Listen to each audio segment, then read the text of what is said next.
Hai, jumpa lagi dengan Jejak Donghua. Kali ini menceritakan bagaimana Qin Mou mencuri pecahan telur Taiji tanpa ada yang mengetahuinya dan perjalanan Qin Mou ke perdamaian abadi bergabung dengan pertempuran di wilayah selatan. Bagaimanakah kisahnya? Mari kita ikuti. Jangan lupa like dan subscribe ya. Nona Surgawi Qiang sangat senang. Dia mengendalikan senjata ilahi yang mulia Yu untuk berjalan maju dan meninju telur dewa kuno. Dao saudaraku, mati. Pada saat yang sama, Nyonya Surgawi Qiang menerkam batu asal Taiji dan mengambil 7 keping itu. Telur dewa bergetar dan mengeluarkan suara pecah. Tiba-tiba, telur dewa terbelah, dan 2 dewa kuno terbang keluar dari telur tersebut, menjepit Nona Surgawi Qiang di tengahnya. Selalu ada orang yang lebih baik. Pelacur kecil, kami sudah lama menunggumu. Sebelum kegembiraan di wajah Lady Surgawi Qiang menghilang, dia memuntahkan darah dan terbang keluar. Kedua dewa kuno Taiji mendarat di tanah dengan darah mengalir dari sudut mulut mereka. Menghadapi situasi seperti itu segera setelah mereka lahir dan melukai mereka merupakan pukulan telak bagi mereka. Pakaian 2 dewa kuno Taiji berwarna hitam dan putih, dan mereka adalah pria dan wanita. Keduanya memiliki kepala manusia, tubuh manusia, dan ekor ular. Dewa-dewa kuno memiliki segala macam penampakan yang aneh, dan banyak di antaranya terbentuk dari imajinasi para ahli penciptaan dari zaman purba. Ada unsur sejarah di sini. Para ahli penciptaan membayangkan dewa-dewa dengan tau besar yang berbeda dan kekuatan yang berbeda. Penampilan dan bentuk mereka harus berbeda dari para ahli penciptaan, sehingga mereka membentuk burung fion,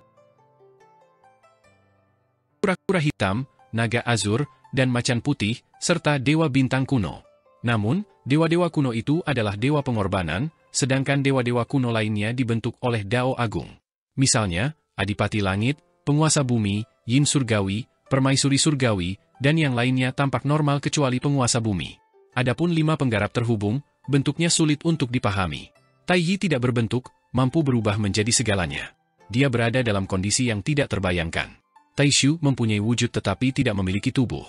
Apa yang dia pikirkan dan lihat juga merupakan bentuk yang tidak bisa digambarkan dengan kata-kata. Apa yang Anda pikirkan tentang dia adalah seperti apa penampilannya. Taichu memiliki tubuh jasmani karena dia telah ditipu oleh Grand Emperor.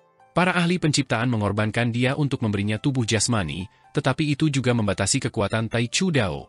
Bentuk dewa kuno Taiji tidak terbayangkan seperti 4 dewa lainnya, namun memiliki penampilan yang aneh. Itu memiliki bentuk manusia dan membawa Dao. Tubuh ular mereka adalah perwujudan Dao. Shikiluo, Nyonya Surgawi Qiang, dan senjata surgawi yang mulia Yu menyerang lagi. Hanya ada 2 orang yang mengendalikan mereka, satu adalah Nyonya Yuanmu dan yang lainnya adalah Grand Emperor. Nyonya Yuanmu tahu bahwa dewa kuno Taichi telah muncul. Jika dia bekerja sama dengan permaisuri surgawi, situasinya akan sangat buruk. Oleh karena itu, dia harus menyingkirkan dewa kuno Taichi jika dia punya kesempatan. Grand Emperor mempunyai dendam dewa kuno Taichi, dan dia takut mereka akan membalas dendam padanya. Nyonya Surgawi Yan dan permaisuri surgawi bergegas mendekat. Mereka berdua adalah permaisuri surgawi, dan mereka harus melindungi dewa kuno Taichi, apapun yang terjadi. Dia adalah salah satu dari 10 yang mulia surgawi, dan jika dia menerima bantuan para dewa kuno, manfaatnya akan terlalu besar. Kekuatannya akan meroket, dan dia akan menjadi kekuatan nomor 1 di antara 10 yang mulia. Demikian pula, jika dewa purba kuno membantunya memurnikan saudara perempuannya, Nyonya Yuanmu, kekuatannya juga akan meroket, memungkinkan dia untuk mengembangkan surga surgawi yang agung. Pada saat itu, bukan mustahil bagi seorang wanita untuk menjadi kaisar langit. Meskipun yang mulia surgawi kuat, Anda tidak mengetahui keajaiban Dao yang sebenarnya. Kedua dewa kuno Taichi saling memandang dan tersenyum. Tiba-tiba, tubuh mereka berputar, dan seluruh galaksi utama besar mulai berputar dengan ganas bersama tubuh mereka. Shikiluo, senjata surgawi yang mulia Yu, Nyonya Surgawi Qiang, permaisuri surgawi, dan yang lainnya tidak bisa tidak melihat sekeliling. Mereka tidak dapat melihat tambang itu lagi. Tidak hanya itu, mereka bahkan tidak tahu di mana mereka berada. Pasir hitam dan pasir putih di sekitar mereka menyatu dan berputar-putar dengan ganas di sekeliling mereka. Mereka adalah yang tertinggi dan tak terkalahkan. Yang mulia surgawi adalah makhluk hidup biasa. Meskipun kekuatannya luar biasa, dia jauh dari melampaui. Dari gelombang pasir terdengar suara-suara tumpang tindih antara suara laki-laki dan perempuan yang terdengar jelas di telinga mereka.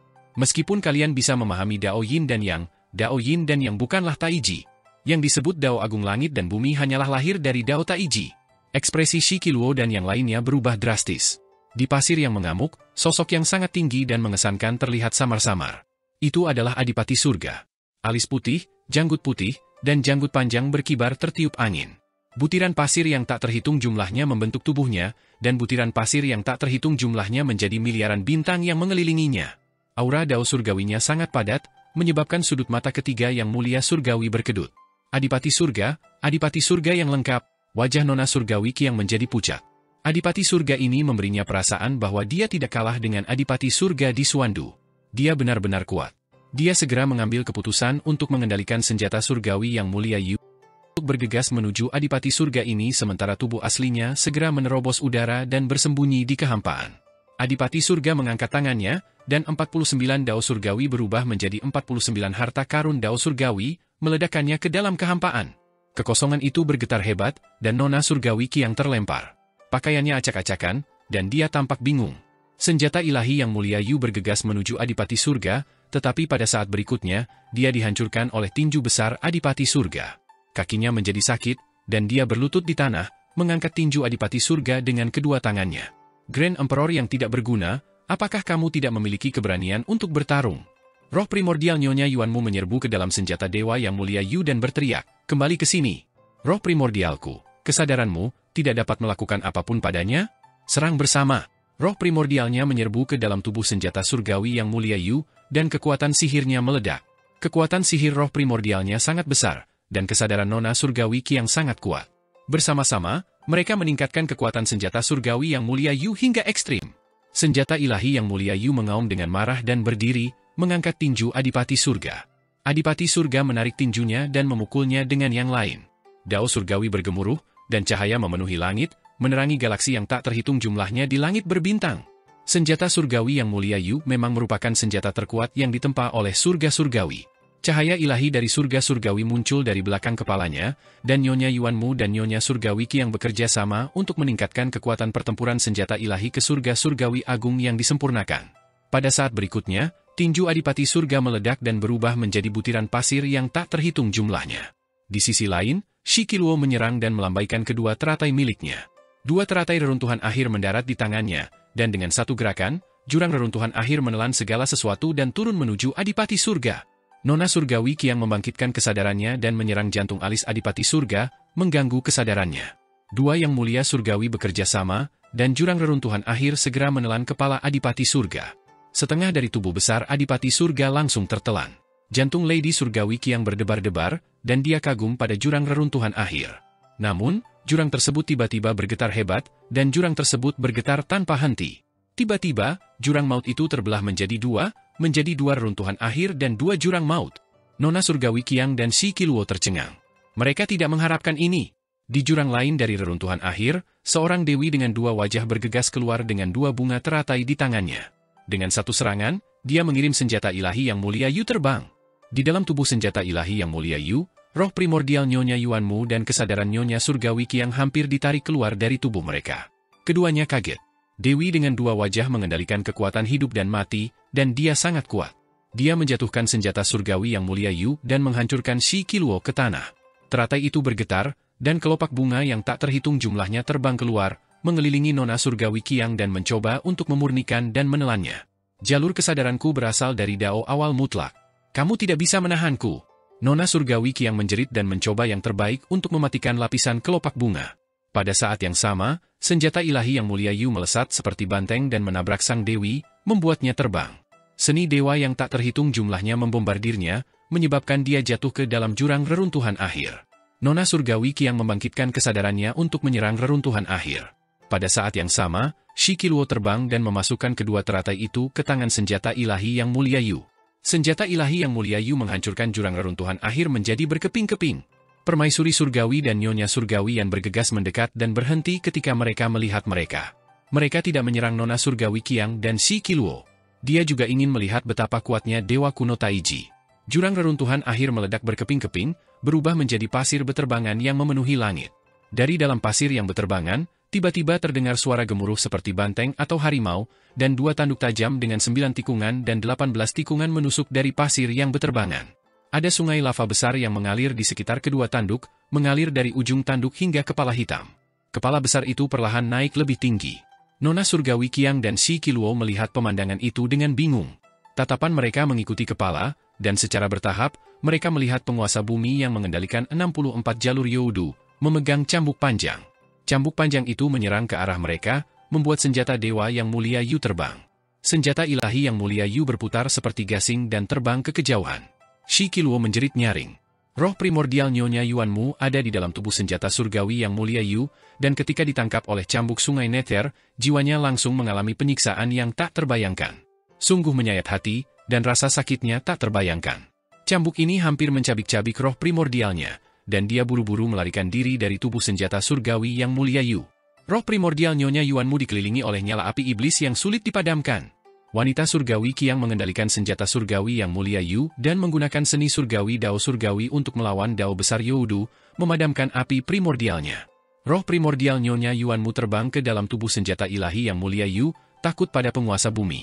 Senjata ilahi yang mulia Yu bergegas menuju penguasa bumi dan berteriak, "Denganku sebagai master kali ini, aku tidak memiliki roh primordial. Kesadaranku, Dao Agung, tidak takut pada Dao Agung Taiji miliknya." Nyonya Yuanmu masih takut pada penguasa bumi, jadi dia segera mundur dan membiarkan Nona Qiang mengendalikan senjata ilahi yang mulia Yu. 2 orang dan 3 mayat mengepung penguasa bumi dan bertarung sampai akhirnya dia hancur. Tiba-tiba, gurun besar di galaksi utama besar bergetar, dan pohon primordial muncul. Itu sangat tinggi sehingga menutupi langit, dan Ibu Pertiwi berdiri di bawahnya. Di sekitar mahkota pohon primordial melayang banyak sekali dunia di surga, memancarkan segala jenis cahaya. Shi Qiluo dan Nyonya Surgawi Qiang putus asa. Mereka segera menyerah pada keinginan untuk terus berjuang dan melarikan diri. Ibu Pertiwi itu tidak menghentikannya. Segera, pohon primordial runtuh seperti pasir beterbangan, dan ribuan dunia di surga juga lenyap. Guncangan hebat di gurun juga mereda, dan perlahan kembali tenang. Masih berupa gurun pasir hitam di satu sisi dan gurun pasir putih di sisi lain. Sosok 2 dewa kuno Taiji muncul. Aura mereka layu, dan ekspresi mereka tidak menyenangkan. Keduanya saling mendukung dan berjalan menuju Nyonya Surgawian sambil tersenyum pahit. "Kami diserang oleh dunia fana, dan kami memang tidak bisa melepaskan Dao Taiji secara maksimal. Kalau tidak, kami tidak akan dipaksa sejauh ini oleh mereka, apalagi bisa melarikan diri." Nyonya Surgawian berkata sambil tersenyum, kemampuan kedua Dao bersaudara itu luar biasa, dan adik perempuan ini penuh dengan kekaguman. "Kemampuanmu adalah salah satu yang terbaik di antara 10 yang mulia surgawi. Dengan kalian berdua bekerja sama, kalian tidak terkalahkan. Bahkan jika kalian adalah praktisi kuat di tingkat sempurna surga surgawi, kalian dapat bertarung sepuasnya." Permaisuri terlalu baik. Kedua dewa kuno itu melihat batu mentah dan kulit telur mereka, dan ekspresi mereka berubah drastis. Mereka serempak bertanya, "Di mana kulit telur kita?" Nona Surgawi yang buru-buru menoleh dan melihat bahwa 7 keping batu asal Taiji masih ada di sana. Namun, 2 cangkang telur yang dipecah oleh dewa kuno Taiji dari cangkangnya telah lenyap. Ekspresi Nyonya Surgawi yang mau tidak mau berubah ketika dia berpikir, pencuri macam apa ini? Untuk bisa menyelinap ke medan perang tanpa jejak, kemampuan ini benar-benar mencuri langit dan mengubah matahari. Namun, mengapa pencuri ini tidak mencuri batu ilahi Taiji dan malah mencuri telur yang paling tidak berguna? Wajah kedua dewa kuno berkedip-kedip antara gelap dan jernih. Dewa kuno perempuan itu berkata, "Masih ada sebagian dari cairan primordial kita yang belum dimurnikan di dalam cangkang telur ini, dan cairan itu telah dicuri oleh orang itu. Jika cairan itu dimurnikan oleh orang itu, keterampilan Dao kita tidak akan sempurna." "Jangan khawatir." Dewa kuno laki-laki menghiburnya, "Tanpa batu asal Taiji dan batu dewa, kita tidak bisa memurnikan cairan primordial. Bahkan jika kulit telurnya dicuri, tidak ada gunanya bagi pencuri itu." Hati Nona Surgawi yang sedikit bergerak ketika dia ingat bahwa ada batu asal Taiji di mata vertikal di jantung alis Qinmu. Dia bertanya, bagaimana jika orang itu memiliki batu asal Taiji dan batu suci untuk memurnikan cairan primordial? Ekspresi kedua dewa kuno berubah, dan mereka segera tahu siapa yang dia bicarakan. Mereka saling memandang dengan cemas.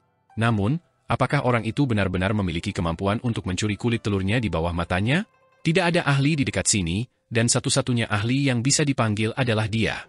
Nyonya Surgawian berkata, "Yang muliamu memiliki banyak kemampuan, dan dia telah mempelajari banyak hal.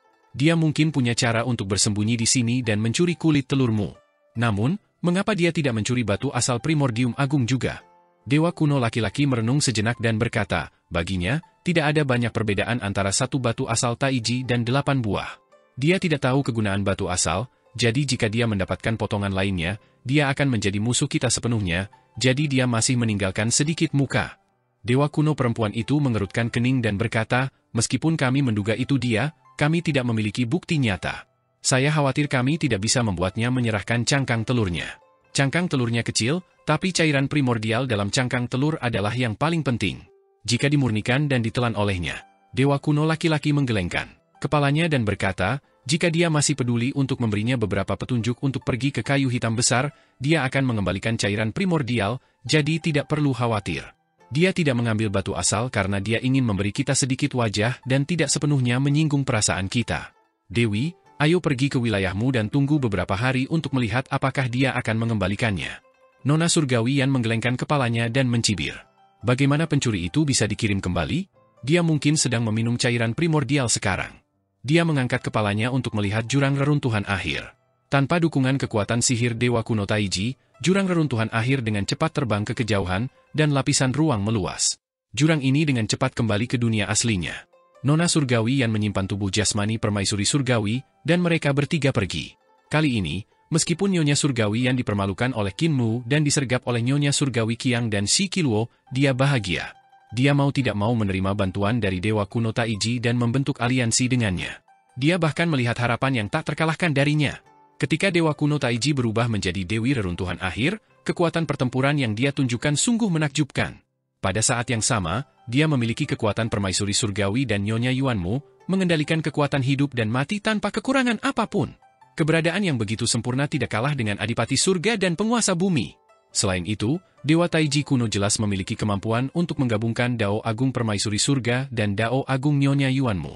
Selama dia bisa menangkap Nyonya Yuanmu dan melenyapkan kesadarannya, dia akan menjadi orang yang memiliki kedua kekuatan itu. Selain itu, dia telah membebaskan diri dari pengekangan para dewa kuno. Dia memiliki lebih banyak ruang untuk berkembang dan tidak lagi terikat oleh Dao Agung Reruntuhan Akhir. Jalan Sang Permaisuri Agung sudah di depan mata. Kedua dewa kuno itu mengulurkan tangan mereka, dan bidang bintang Taiji berputar dan menyusut. Tidak lama kemudian, bidang bintang Taiji itu berubah menjadi lempengan pasir Taiji yang terbang ke arah mereka dan mendarat di belakang kepala mereka. Lempengan pasir Taiji ini terbentuk dari pasir hitam, pasir putih, dan urat biji Taiji. Kedua dewa kuno itu berjalan berdampingan, dan meja pasir Taiji terus berputar di belakang kepala mereka, berubah menjadi hitam dan putih. Nyonya Yan memeriksanya dengan cermat. Domain bintang Taiji dan tambang sebenarnya telah berubah menjadi harta karun langka yang dipenuhi dengan kekuatan yang menakutkan. Selama transformasi Taiji, semua jenis senjata ilahi muncul dari meja pasir. Mereka sangat kuat dan bahkan lebih menakutkan daripada harta karun yang mulia surgawi. Dewa kuno wanita itu berkata sambil tersenyum, kami selalu merasa ada sesuatu yang hilang barusan, jadi kami tidak sengaja menoleh ke belakang dan menemukan harta karun ini. Ini adalah harta karun yang kami bawa, senjata Dao kami. Dewa kuno laki-laki itu berkata, kami lahir di daerah pertambangan, dan daerah pertambangan ingin melindungi kami ketika kami mencapai Dao. Dengan demikian, senjata Dao akan terbentuk. Grand Primordium dan Great Simplicity adalah senjata Dao yang melindungi Dao. Tanpa sadar, kedua dewa kuno itu saling memahami dan berbalik untuk melihat. Mereka melihat galaksi tertinggi agung berputar tanpa henti, dan kedua dewa kuno itu berkata serempak, saya mengerti. Nyonya Yan bingung dan berhenti. Hati Nyonya Yan sedikit bergejolak. Leluhur juga memiliki senjata Dao? Kenapa aku tidak tahu? Dia sangat bingung. Jika Kaisar Langit Taichu juga memiliki senjata Dao, mengapa dia tidak pernah melihatnya menggunakannya? Jika dia memiliki senjata Dao, apakah Grand Primordium Kaisar Surgawi akan berada dalam kondisi yang menyedihkan?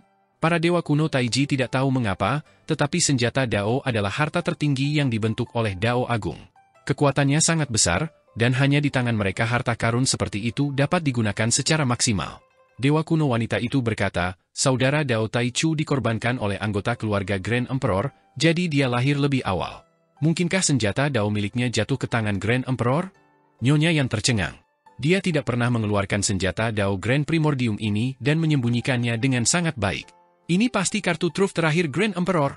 Pada saat ini, di kehampaan ke-30, Qin Mu berdiri di haluan perahu ilahi Paramita, mengangkat cangkang telur dari telur ilahi Taiji dengan kedua tangannya. Perahu ilahi Paramita melaju, membawa pemuda itu secepat kilat. Pemuda itu sangat gembira dan meningkatkan latihannya secara ekstrim, takut dia akan ditangkap oleh Dewa Taiji kuno. Namun, dia tidak menyangka bahwa korbannya tidak akan pernah bisa mengejarnya. Haha, akhirnya aku mendapatkan cangkang telur dari 5 dewa kuno. Qin Mu merasa seolah-olah ada banyak burung rusa kecil yang melompat kegirangan di dalam hatinya. Hati Daonya gelisah, dan dia mencium aroma cairan primordial di dalam telur Dewa Taiji. Jari telunjuknya bergerak-gerak. Betapa harumnya! Benar-benar harum, biarkan aku mencicipinya. Perahu ilahi Paramita bergegas memasuki kekosongan ke-31 dengan gemuruh. Tingkat kehampaan ini sedikit berbahaya bagi Qin Mu, tapi dia merasa bersalah. Dia masih khawatir bahwa dewa-dewa kuno Tai Chi akan menemukannya, jadi dia harus mengambil risiko untuk memasuki kehampaan ke-31. Dia mengambil risiko besar kali ini dengan mengeksekusi teknik 3 ramuan tubuh tuan. Dengan bantuan Istana Pencuri Surga dan Istana Empirean yang belum matang dari Istana Surgawi Ekstrim, dia meningkatkan kecepatannya ke tingkat di mana dia dapat mengabaikan jarak antara ruang dan memotong ke medan perang Dewa Taiji kuno, wanita Surgawi Qiang, dan Shi Qiluo, mencuri 2 cangkang telur tanpa ada yang menyadarinya. Setelah mencuri cangkang telur, jantungnya berdegup kencang, dan dia masih belum tenang. Meskipun cairan telurnya harum, dan saya masih memiliki batu ilahi Taiji untuk memurnikan sebagian cairan telur, itu juga akan menyinggung para dewa kuno Taiji. Itu tidak layak. Qin Mu menekan keinginannya untuk menelan cairan primordial dan berjalan menuju pohon hitam besar. Ketika dia mencapai 100.000 gunung hitam dari kayu hitam, dia menampakkan dirinya dan melihat Su Shenghua, Lan Yutian, Wei Suifeng, dan sisanya kembali dari belakang istana leluhur. Gunung hitam itu penuh dengan aktivitas, dan Flask World tergantung di atas kayu hitam. Itu seperti botol harta karun, memancarkan cahaya yang tenang. Banyak kota dewa telah dibangun di atas 100.000 gunung hitam. Ada orang yang membuka lahan pertanian dan bercocok tanam. Ada juga beberapa praktisi seni dewa dan dewa yang menundukkan binatang besar di istana leluhur agar mereka bisa menjaga kota dewa. Raja Iblis Dutian sibuk berlari bolak-balik antar kota. Qin Mu berseru kagum dan datang ke tengah kayu hitam besar. Dia memasuki istana dan dengan hati-hati meletakkan kulit telur Taiji. Dia mengeluarkan beberapa botol batu giok dan menuangkan sisa cairan ke dalam botol batu giok. Keributan segera datang dari luar aula, dan Yan Er adalah orang pertama yang menyerbu masuk. Baunya enak, wanginya enak. Tuan muda, apa yang diam-diam kamu makan? Qin Mu buru-buru mengeksekusi lebih dari selusin botol batu giok dan dengan cepat menyimpan cairan primordial ke dalamnya. Aku tidak bisa membiarkanmu memakannya. Ini adalah cairan telur dewa kuno Taiji. Yan Er menjulurkan kepalanya untuk meminum cairan primordial di kulit telur, tapi Qin Mu menggunakan jarinya sebagai kuas untuk menulis kata, memperbaiki. Yan Er membeku di tempat, tidak bisa bergerak. Adik laki-laki kedua, makanan enak apa yang diam-diam kamu buat di sini? Baunya enak sekali, bahkan seluruh kayu hitam pun bisa menciumnya. Wei Suifeng menerobos masuk dengan tergesa-gesa, dan kesadaran Qin Mu meledak. Wei Suifeng menerobos masuk ke dalam ilusi kesadarannya dan mengendus-endus sambil berteriak, "Di mana kamu bersembunyi? Coba aku cicipi. 1 gigitan saja." Qin Mu buru-buru menyimpan sisa cairan primordial dan menyingkirkan kulit telurnya. Su Shenghua dan Lan Yutian bergegas masuk dan mengamati sekeliling. Jari telunjuk Lan Yutian bergerak-gerak, dan dia berkata, "Aku mencium aroma yang aneh. Saudaraku, makanan enak apa yang kamu sembunyikan?" Qin Mu segera menyimpan botol giok itu dan berkata, "Itu adalah cairan telur dewa kuno Taiji, kamu tidak bisa memakannya." Ia menjelaskan asal-muasal cairan primordial itu dan berkata, "Aku punya hubungan dengan dewa kuno Taiji. Dialah yang membimbingku untuk mendapatkan tanah suci nomor 1 di istana leluhur. Aku tidak bisa memakan cairan primordialnya. Kalau tidak, jika pengolahannya tidak sempurna di masa depan, dia akan membunuhku. Terlebih lagi, cairan primordial ini bukanlah sesuatu yang bisa dicerna dengan mudah. Cairan ini perlu dimurnikan dengan cairan primordial Taiji dan batu dewa. Bisakah kita menggorengnya dan memakannya?" Lan Yutian bertanya. Qin Mu terdiam. Dia hanya bisa mengeluarkan sebagian dari cairan kesederhanaan hebat dan membaginya dengan mereka. "Saya telah benar-benar menyinggung Taishu, jadi tidak ada kemungkinan untuk berdamai. Saya akan membagikan sebagian cairan telur Taishu ini kepada kalian. Coba saja dan gunakan batu ilahi Taishu untuk memurnikannya. Tidak ada yang tersisa, dan saya tidak punya banyak yang tersisa." Dia buru-buru menepis tangan Wei Suifeng yang menyentuh tubuhnya dan berkata, "Tak banyak yang tersisa. Aku memberikannya kepada kalian agar kalian bisa mencicipinya. Serakah terhadap makanan lezat akan menunda budidaya kalian. Setiap orang hanya dapat menyimpan cairan Taishu dan batu ilahi Taishu yang telah mereka terima." Qin Mu tidak hanya sakit kepala, dia melihat sekeliling dan berpikir, biarkan mereka pergi ke tempat Nyonya Surgawian dan mengembalikan cairan telur Taishu. Saya khawatir mereka akan memakannya dengan bersih di jalan. Terutama Lan Yutian, dia rakus sejak dia masih muda, jika tidak, dia tidak akan makan sampai wajahnya bulat. Tatapannya tertuju pada Wei Suifeng, dan dia menggelengkan kepalanya. Wei Suifeng sangat berani. Dia pasti berani meminum semua cairan primordial Taiji, bahkan jika dia dijejali sampai mati. Lan Yutian bahkan lebih buruk lagi. Adapun Yan Er, Qin Mu tidak bisa menahan gemetar ketika dia memikirkan bagaimana gadis galak ini menelan Dewa Iblis. Akhirnya, pandangannya tertuju pada Su Shenghua, dan dia melambaikan tangannya untuk membubarkan semua orang. Hanya Su Shenghua yang tertinggal. Ia berkata, "Saudara Su, bawalah botol-botol batu giok ini ke wilayah Nyonya Surgawi Yan dan temuilah para dewa kuno Taiji. Berikan cairan primordial dalam botol batu giok itu kepada mereka. Ingat, kamu tidak boleh memakan cairan primordial apapun, jika tidak, kamu akan mempunyai dendam yang tidak dapat didamaikan dengan dewa-dewa kuno Taiji." Su Shenghua memasang ekspresi muram dan mengangguk setuju. Qin Mu menyerahkan botol giok kepadanya, dan Su Shenghua memeriksa botol giok itu. Dia berkata dengan tenang, "Satu botol hilang." Qin Mu berkedip dan menatapnya. Su Shenghua berkata tanpa ekspresi, "Satu botol hilang. Saya menghitung ketika saya baru saja masuk. Apakah Yang Mulia Mu akan mencurinya?" Wajah Qin Mu menjadi sedikit merah, dan dia mengeluarkan botol yang dia sembunyikan. Dia bergumam, benar-benar ada botol lagi. Aneh sekali." Su Shenghua melihat ekspresinya tanpa berkedip. Qin Mu buru-buru berkata, "Ketika Anda ingin mengembalikan cairan primordial, Anda tidak boleh menyerahkannya kepada Nyonya Surgawi Yan. Anda harus menyerahkannya secara pribadi kepada Dewa Kuno Taiji. Ingat. Su Shenghua berkata, "Beri saya lebih banyak cairan telur Taishu, saya akan menyiapkannya untuk putri saya." Qin Mu berkata dengan serius, "Aku juga tidak punya banyak yang tersisa." Su Shenghua menatap wajahnya, dan wajah Qin Mu menjadi sedikit merah. Dia mengeluarkan sebotol cairan Taishu dan 2 potong batu ilahi Taishu dan menyerahkannya kepadanya. Kali ini benar-benar tidak ada yang tersisa. Su Shenghua berbalik untuk pergi dan berkata, "Pasti ada lebih banyak lagi di sana." Qin Mu menunggunya berjalan jauh sebelum menghela nafas lega. Dia mengeluarkan cangkang telur Taishu yang besar, dan masih ada setengah cairan di dalamnya. "Sayangku, teguk." Saat dia memurnikan cairan telur, dia menempatkan cangkang telur Taiji di istana leluhur harta karun ilahi dan menguburnya di tambang Taiji. Di kejauhan, telur Dewa Taishi bergetar, dan sebuah suara terdengar. "Yang Mulia Mu, kamu diam-diam memakan cairan telur itu lagi." "Tidak." Qin Mu tersipu dan bersendawa. Taishi di dalam telur itu mencibir dan berkata, "Kamu masih menyangkalnya? Kamu bahkan mencuri kulit telur Dewa Kuno Taiji dan menyembunyikannya."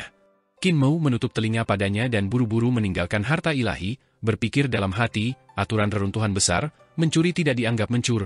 Jika kamu mencurinya dengan kemampuanmu, apakah itu bisa dianggap mencuri? Taishi tidak mengerti sama sekali, tetap saja kakek cacat yang memahamiku. Su Shenghua tidak berhenti di sepanjang jalan dan langsung menuju wilayah Nyonya Surgawi Yan. Hati daonya teguh, dan dia tidak memiliki gangguan. Meskipun godaan dari cairan primordial tertinggi yang hebat sangat besar, dia bahkan tidak meminumnya sedikit pun. Meskipun Qin Mu sering memuji dirinya sendiri karena memiliki hati dao yang kuat, temperamennya tidak dapat diprediksi. Dia sering tiba-tiba berpikir dan tidak bisa menahan diri untuk bergerak. Namun, Su Shenghua berbeda. Tuan Muda Su dari surga tinggi tidak ada bandingannya dalam hal waktu. Dia bahkan lebih mantap, lebih pendiam daripada Qin Mu. Pada saat yang sama, dia rendah hati dan berhati-hati, memiliki kelebihan yang tidak dimiliki Qin Mu. Meski tidak memiliki ide sebanyak Qin Mu dan aneh, namun dari segi kecerdasan, Qin Mu mengaku kalah.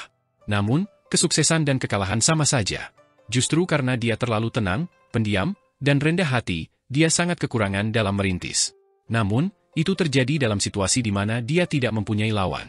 Jika Su Shenghua bertemu tandingannya dan bertemu teman daonya serta lawan yang kuat, kreativitasnya akan sangat terstimulasi. Misalnya, harta karun ilahi sungai yang bergelombang dibuka olehnya setelah dia bertaruh dengan Qin Mu. Harta karun ilahi sungai yang melonjak juga disebut harta karun ilahi sungai surgawi. Tanpa mengetahui bahwa sungai bergelombang adalah sungai surgawi, Su Shenghua telah dengan paksa membuka harta surgawi ini di hadapan Qin Mu. Tindakan ini saja sudah cukup untuk menempatkannya sebagai yang mulia. Pencapaiannya yang lain adalah menanam pohon pembangun preselestial dalam harta ilahi miliknya dan menggunakan keindahan aljabar untuk menghubungkan 7 harta ilahi agung, menyatukannya menjadi satu. Ini juga merupakan pencapaian tingkat yang mulia. Dengan lawannya dan teman Dao, Su Shenghua sangat brilian dan mempesona. Hanya karena dia terlalu rendah hati dan pendiam, reputasinya jauh lebih rendah daripada Qin Mu. Dia juga lebih rendah dari Kaisar Yan Feng dan mantan pengajar kekaisaran, Jiang Baigui. Su Shenghua datang jauh-jauh ke wilayah Nyonya Surgawi Yan, dan getaran hebat lainnya tiba-tiba datang. Jembatan pergeseran saling energi roh agung ketiga dari surga celestial dibangun, dan cahayanya melesat ke langit, menerangi langit malam. Sekarang sudah malam, jadi Su Shenghua melihat-lihat dan datang ke kota dewa di wilayah Nyonya Surgawi Yan untuk beristirahat malam itu. Ketika matahari sudah tinggi di langit, dia memasuki gerbang Grand Prime Main dan menawarkan surat kunjungan kepada Yang Mulia Mu, meminta untuk bertemu dengan Nyonya Surgawi Yan. Tentu saja, Qin Mu tidak memberinya kartu undangan apapun. Yang disebut kartu undangan ditulis oleh Su Shenghua tadi malam. Sesaat kemudian, Hongshu menyambut mereka dan melihat seorang tuan muda menawan yang membuat jantung orang berdebar kencang berdiri di luar pintu. Dia berdiri di sana dengan tenang, membuat orang merasa waktu itu indah. Tanpa disadari, jantung Hongshu berdetak 2 kali lebih cepat. Dia maju ke depan untuk memberikan penghormatan dan bertanya, bagaimana cara saya memanggil utusan itu? Sekte Perdamaian Abadi Surga Tinggi, Su Shenghua, berada di sini atas perintah Yang Mulia Mu untuk memberi penghormatan. Su Shenghua membalas salamnya. Setiap tindakannya begitu sempurna sehingga tidak ada seorang pun yang dapat menemukan kesalahannya. Hongshu mabuk dan tidak bisa menahan kesan baik padanya. Dewi sudah tahu, silakan pergi, Tuan Muda Su. Saat dia mengatakan ini, dia terkejut. Sebagai eksistensi di alam tahta kaisar, murid tertua yang telah dipersiapkan oleh Nyonya Surgawi yang memiliki posisi dan otoritas yang tinggi. Dia sebenarnya secara tidak sadar menurunkan statusnya dan memanggil Tuan Muda Su Shenghua Shu. Ini adalah sesuatu yang belum pernah terjadi sebelumnya. Su Shenghua adalah anggota sekte di sebuah negara kecil di alam primordial, kedamaian abadi, dan dia diutus oleh Yang Mulia Mu. Dalam hal status dan posisi, dia secara alami lebih rendah daripada Su Shenghua. Namun, Su Shenghua sebenarnya telah merendahkan dirinya. Apakah dia sedang dirayu oleh seorang pria? Tatapan Su Shenghua tertuju pada matanya, dan dia menunjukkan ekspresi bingung. Hongshu mabuk oleh tatapannya, dan dia tiba-tiba menyadari. Dia bertanya mengapa aku tidak pergi menemui selir surgawi, bukan untuk mengantarnya pergi. Dia sopan, dan meskipun dia memiliki keraguan di dalam hatinya, dia tidak bertanya secara langsung, tidak seperti pria kasar seperti Yang Mulia Mu. Dia memimpin di depan dan mulai berbicara lebih banyak. Berbicara dengan pria tampan itu selalu menyenangkan. Su Shenghua adalah pendengar yang baik dan selalu mendengarkannya sambil tersenyum. Dia hanya akan membalas 1 atau 2 kali, tapi 1 atau 2 kalimat sudah membuat Hongshu sangat senang. Ketika istana samping Nyonya Surgawi yang tiba, Hongshu tiba-tiba menyadari. Oh tidak, Nona Surgawi menyukai pria muda dan tampan. Jika dia melihat Tuan Muda Shu, aku khawatir bahkan 7 kecil pun tidak akan disukai. Temperamen 7 kecil jauh lebih rendah daripada dia. Namun, mereka sudah sampai di depan aula dan tidak bisa pergi sekarang. Suara Nyonya Surgawi yang datang dari aula. Hongshu, undang utusan itu masuk. Su Shenghua tersenyum saat dia berjalan ke aula. Kesadarannya bergetar, dan dia mengirimkan transmisi suara ke Hongshu. Tujuan saya datang ke sini adalah untuk bertemu dengan Dewa Kuno Taiji melalui selir surgawi. Nona, tolong beritahu Dewa Kuno Taiji. Hongshu sedikit terkejut dan mengerti apa yang dia maksud. Dia membawanya ke sisi istana. Di aula, Nyonya Surgawi yang duduk di singgasana dengan kucing putih di pelukannya. Dia menunduk dan menatap kucing putih itu. Tangan rampingnya meluncur dari belakang kepala kucing ke punggung lalu ke ekornya. Dia terpesona oleh kucing itu, dan meskipun dia mendengar langkah kaki, dia tidak mengangkat kepalanya. Ia tersenyum dan berkata, seperti yang diharapkan oleh para Dewa Kuno Taichi, Yang Mulia Mu masih mengirimkan kembali cairan purba Taichi. Namun, tidak peduli seberapa besar perhitungan Yang Mulia Mu, ia tidak memperhitungkan apakah ia bisa menyelesaikan dendam antara dirinya dan para Dewa Kuno Taichi. Itu akan bergantung pada niatku. Jika aku tidak mengizinkannya, kau tidak akan bisa melihat utusan Yang Mulia Mu. Dia mengangkat kepalanya untuk melihat Su Shenghua, dan tatapannya tiba-tiba menjadi kosong. Su Shenghua menyapanya. Meskipun dia tenang dan tidak melanggar aturan, sikap dan temperamennya membentuk aura romantis yang tak ada habisnya di sekelilingnya. Tiba-tiba, bulu kucing putih itu meledak, dan ia melengkungkan tubuhnya untuk mengancam Su Shenghua. Nona Surgawi yang bangkit dan melemparkan kucing putih itu ke tanah. Dia membungkukkan tubuhnya dan berjalan ke sisi Su Shenghua. Ekornya bergetar seperti ular saat dia berjalan mengelilingi Su Shenghua. Tampaknya ia sedang melihat musuhnya, siap menyerang kapan saja. 7 kecil, mundurlah. Jangan ganggu tamu terhormat itu. Nyonya Surgawi yang memberi perintah, dan meskipun kucing putih itu tidak mau, ia tidak punya pilihan selain mundur. Hongshu, kamu juga boleh pergi. Nona Surgawi yang melambaikan tangannya dan tersenyum. Hongshu mengambil kesempatan itu untuk mundur. Su Shenghua berkata, kalau begitu, apakah Dewi mengizinkanku bertemu dengan Dewa Kuno Taiji atau tidak? Apakah saya mengizinkannya atau tidak tergantung pada utusannya? Nyonya Surgawi yang maju ke depan dan berkata sambil tersenyum, utusan itu masih muda dan tampan. Dia tidak hanya tampan, namun temperamennya juga luar biasa. Memiliki seseorang sepertimu di alam bawah, kamu benar-benar luar biasa. Permaisuri terlalu baik. Su Shenghua membungkuk sedikit dan berkata, selir surgawi itu tinggi dan perkasa. Berkat rahmat Kaisar Langit, aku khawatir. Apa yang kamu khawatirkan? Nona Surgawi yang mengaitkan pergelangan tangannya di lehernya dan jatuh ke pelukannya. Matanya yang menawan seperti sutra saat dia tersenyum. Dia mencari wanita lain dan bahkan tidak akan melepaskan adikku. Aku ingin tidur dengan semua pria tampan di dunia untuk membalas dendam padanya. Su Shenghua mengambil kesempatan itu untuk memeluk pinggangnya, dan mata mereka bertemu. Su Shenghua menatap langsung ke matanya dan berkata dengan lembut, setelah Dewi membalas dendam padanya, apakah kamu merasa bahagia? Hati Nona Surgawian bergetar, dan titik lemah di hatinya tersentuh. Dia hanya merasakan kepahitan melonjak di hatinya. Tidak. Menurutku juga begitu. Su Shenghua terus menatap matanya dan berkata dengan lembut, setiap kali Dewi membalas dendam padanya, dia akan mengingat pengkhianatannya dan merasakan sakit. Balas dendam Dewi tidak menyakitinya, tetapi melukai dirinya sendiri lagi. Dewi, mengapa kamu melakukan ini? Di luar aula, Hongshu memandangi kucing putih yang marah, tujuh kecil, dan hatinya sedikit bergetar.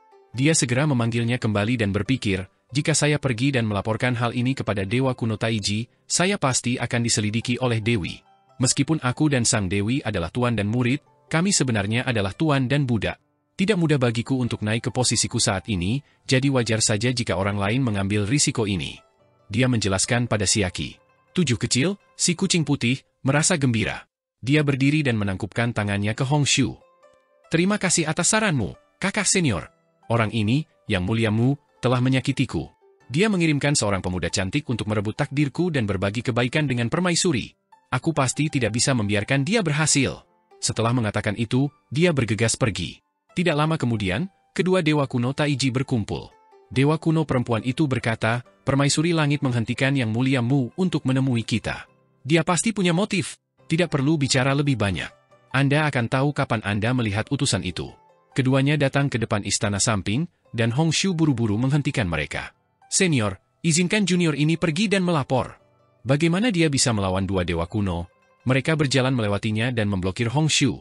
Kulit kepalanya menjadi mati rasa, dan dia buru-buru mengejar kedua dewa kuno itu sambil menangis dengan sedihnya di dalam hatinya, jika ada cinta di dalam hati dan pakaian mereka berantakan, apa yang harus aku lakukan? Dia dan dua dewa kuno Taiji memasuki istana satu demi satu. Hongshu khawatir dan buru-buru mengangkat kepalanya untuk melihatnya. Dia sedikit terkejut. Mereka melihat Nona Surgawian dan Su Shenghua duduk tinggi di platform cloud, mengobrol dan tertawa bersama Su Shenghua. Mereka sepertinya tidak bersenang-senang. Sebaliknya, Nyonya Surgawian sepertinya memperlakukan Su Shenghua sebagai teman dekat dan dekat dengannya. Dia berbicara dan tertawa bersamanya, mengangkat sapu tangannya dari waktu ke waktu untuk menutupi mulutnya dan tertawa. Hongshu sangat heran. Adegan ini adalah sesuatu yang tidak pernah dia duga. Awalnya dia mengira itu akan menjadi pemandangan yang menawan dan lembut, namun dia tidak menyangka Nona Surgawian masih memperlakukan pria luar biasa seperti itu dengan hormat dan berbicara kepada Su Shenghua dengan penuh perhatian. Menteri Su seharusnya sering datang. Nona Surgawian bangkit dari platform awan dan berkata sambil tersenyum, saya merasa jauh lebih baik setelah berbicara dengan Anda. Saya tidak memiliki orang kepercayaan atau orang kepercayaan, dan jarang sekali saya bertemu teman dekat seperti Anda. Saya tidak sabar untuk memberitahu Anda semua yang saya tahu. Sayang sekali Anda adalah utusan Yang Muliamu, dan saya benci pria jelek seperti Yang Muliamu. Orang ini selalu menentang saya. Su Shenghua berkata, jika Dewi tidak keberatan, saya bisa sering datang. Nona Surgawian merasa senang dan berjalan ke bawah sambil memegang tangannya. Dengan kata-kata Menteri Shu, saya bisa merasa nyaman. Hongshu, ketika Menteri Shu datang menemui saya di masa depan, jangan hentikan dia. Hongshu bahkan lebih tercengang, tapi dia tidak berani mengungkapkan keheranan apapun. Dia menunduk dan mengakui. Nyonya Surgawian berjalan menuju Falling Cloud Platform dan melepaskan tangan Su Shenghua. Dia berkata, Yang Muliamu telah memerintahkanmu untuk datang dan menemui saudara Dao Taichi. Meskipun aku ingin menghentikanmu dan merusak rencananya, aku khawatir pria busuk ini akan menghukummu ketika kamu kembali, jadi sebaiknya aku penuhi keinginanmu. Hongshu, ayo pergi. Biarkan Menteri Shu dan kedua saudara Dao itu berbicara pelan-pelan. Su Shenghua membungkuk sebagai tanda terima kasih. Nyonya Surgawian segera membalas salamnya dan berjalan keluar istana bersama Hongshu. Orang yang luar biasa. Nyonya Surgawian berjalan keluar dari sisi istana dan berseru, sebenarnya ada orang yang sangat berbakat selain Yang Muliamu. Saya iri. Hongshu mengedipkan matanya dan merasa aneh. Mungkinkah permaisuri telah mengubah kepribadiannya? Kucing putih, Xiaoqi, berlari mendekat, tapi Nyonya Surgawian mengabaikannya. Kucing putih itu tidak berani melompat ke pelukannya untuk bertingkah genit, merasa bersalah. Mungkinkah aku terlambat selangkah? Bocah bermarga Shu itu memang lemah, kecepatannya sangat cepat. Su Shenghua mengembalikan cairan primordial, dan dua dewa kuno Taiji juga sangat senang melihatnya. Mereka merasa seperti sedang mandi angin musim semi saat berinteraksi dengannya. Mereka tidak harus seperti ketika mereka bersama Nyonya Surgawi Yan, selalu memikirkan cara untuk berjaga-jaga terhadap serangan diam-diam, dan mereka tidak perlu gugup seperti ketika mereka bersama Qin Mu. Orang-orangnya berbeda. Teman Dao kecil memiliki sikap yang luar biasa dan rendah hati seperti lembah. Kamu pasti akan mendapatkan prestasi yang luar biasa di masa depan. Dewa kuno perempuan berkata dengan nada meminta maaf, kita seharusnya memberikan hadiah ucapan selamat kepada teman Dao kecil, tapi kita baru saja lahir, jadi kita tidak punya apa-apa. Su Shenghua berkata, karena saya adalah teman Dao Anda, mengapa perlu ada hadiah? Kedua dewa kuno Taiji memuji serempak, bagus sekali. Su Shenghua meminta nasihat mereka dan berkata, Dao saudara, sekarang setelah kalian muncul, kalian berdua adalah dewa Taiji kuno dan terpisah satu sama lain. Bagaimana kami harus memanggil kalian? Nama kita tidak penting. Dewa kuno laki-laki berkata, jika yang kuat punya nama, aku akan menjadi yang agung, dan dia akan menjadi yin agung. Namun, aku bukan matahari. Ada yin di dalam yangku, dan dia bukan yin yang agung. Ada yang di dalam yinnya. Jalan kita mencari Dao adalah menggabungkan yin dan yang menjadi satu, yaitu Taiji. Matahari dan bulan memiliki nama yang mirip di antara para dewa kuno. Misalnya, penguasa matahari agung juga dikenal sebagai penguasa matahari agung yang mengendalikan api suci matahari.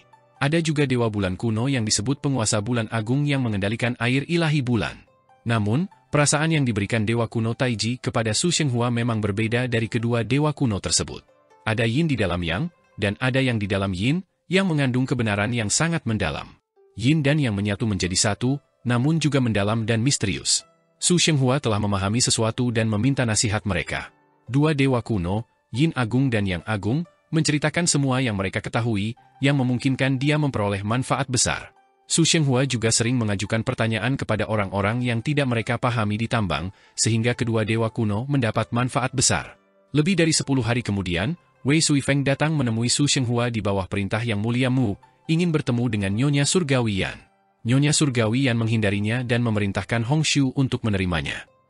Wei Suifeng adalah dermawanku, aku tidak bisa mengabaikannya, tapi aku juga tidak bisa memaafkannya. Bagaimanapun juga, dia adalah pembuat onar. Ketika Hong Xiu melihat Wei Suifeng teringat kejadian Dewa Hijau Langit Timur yang tenggelam ke dalam sungai, dan dia agak tidak senang. Hong Xiu tersenyum.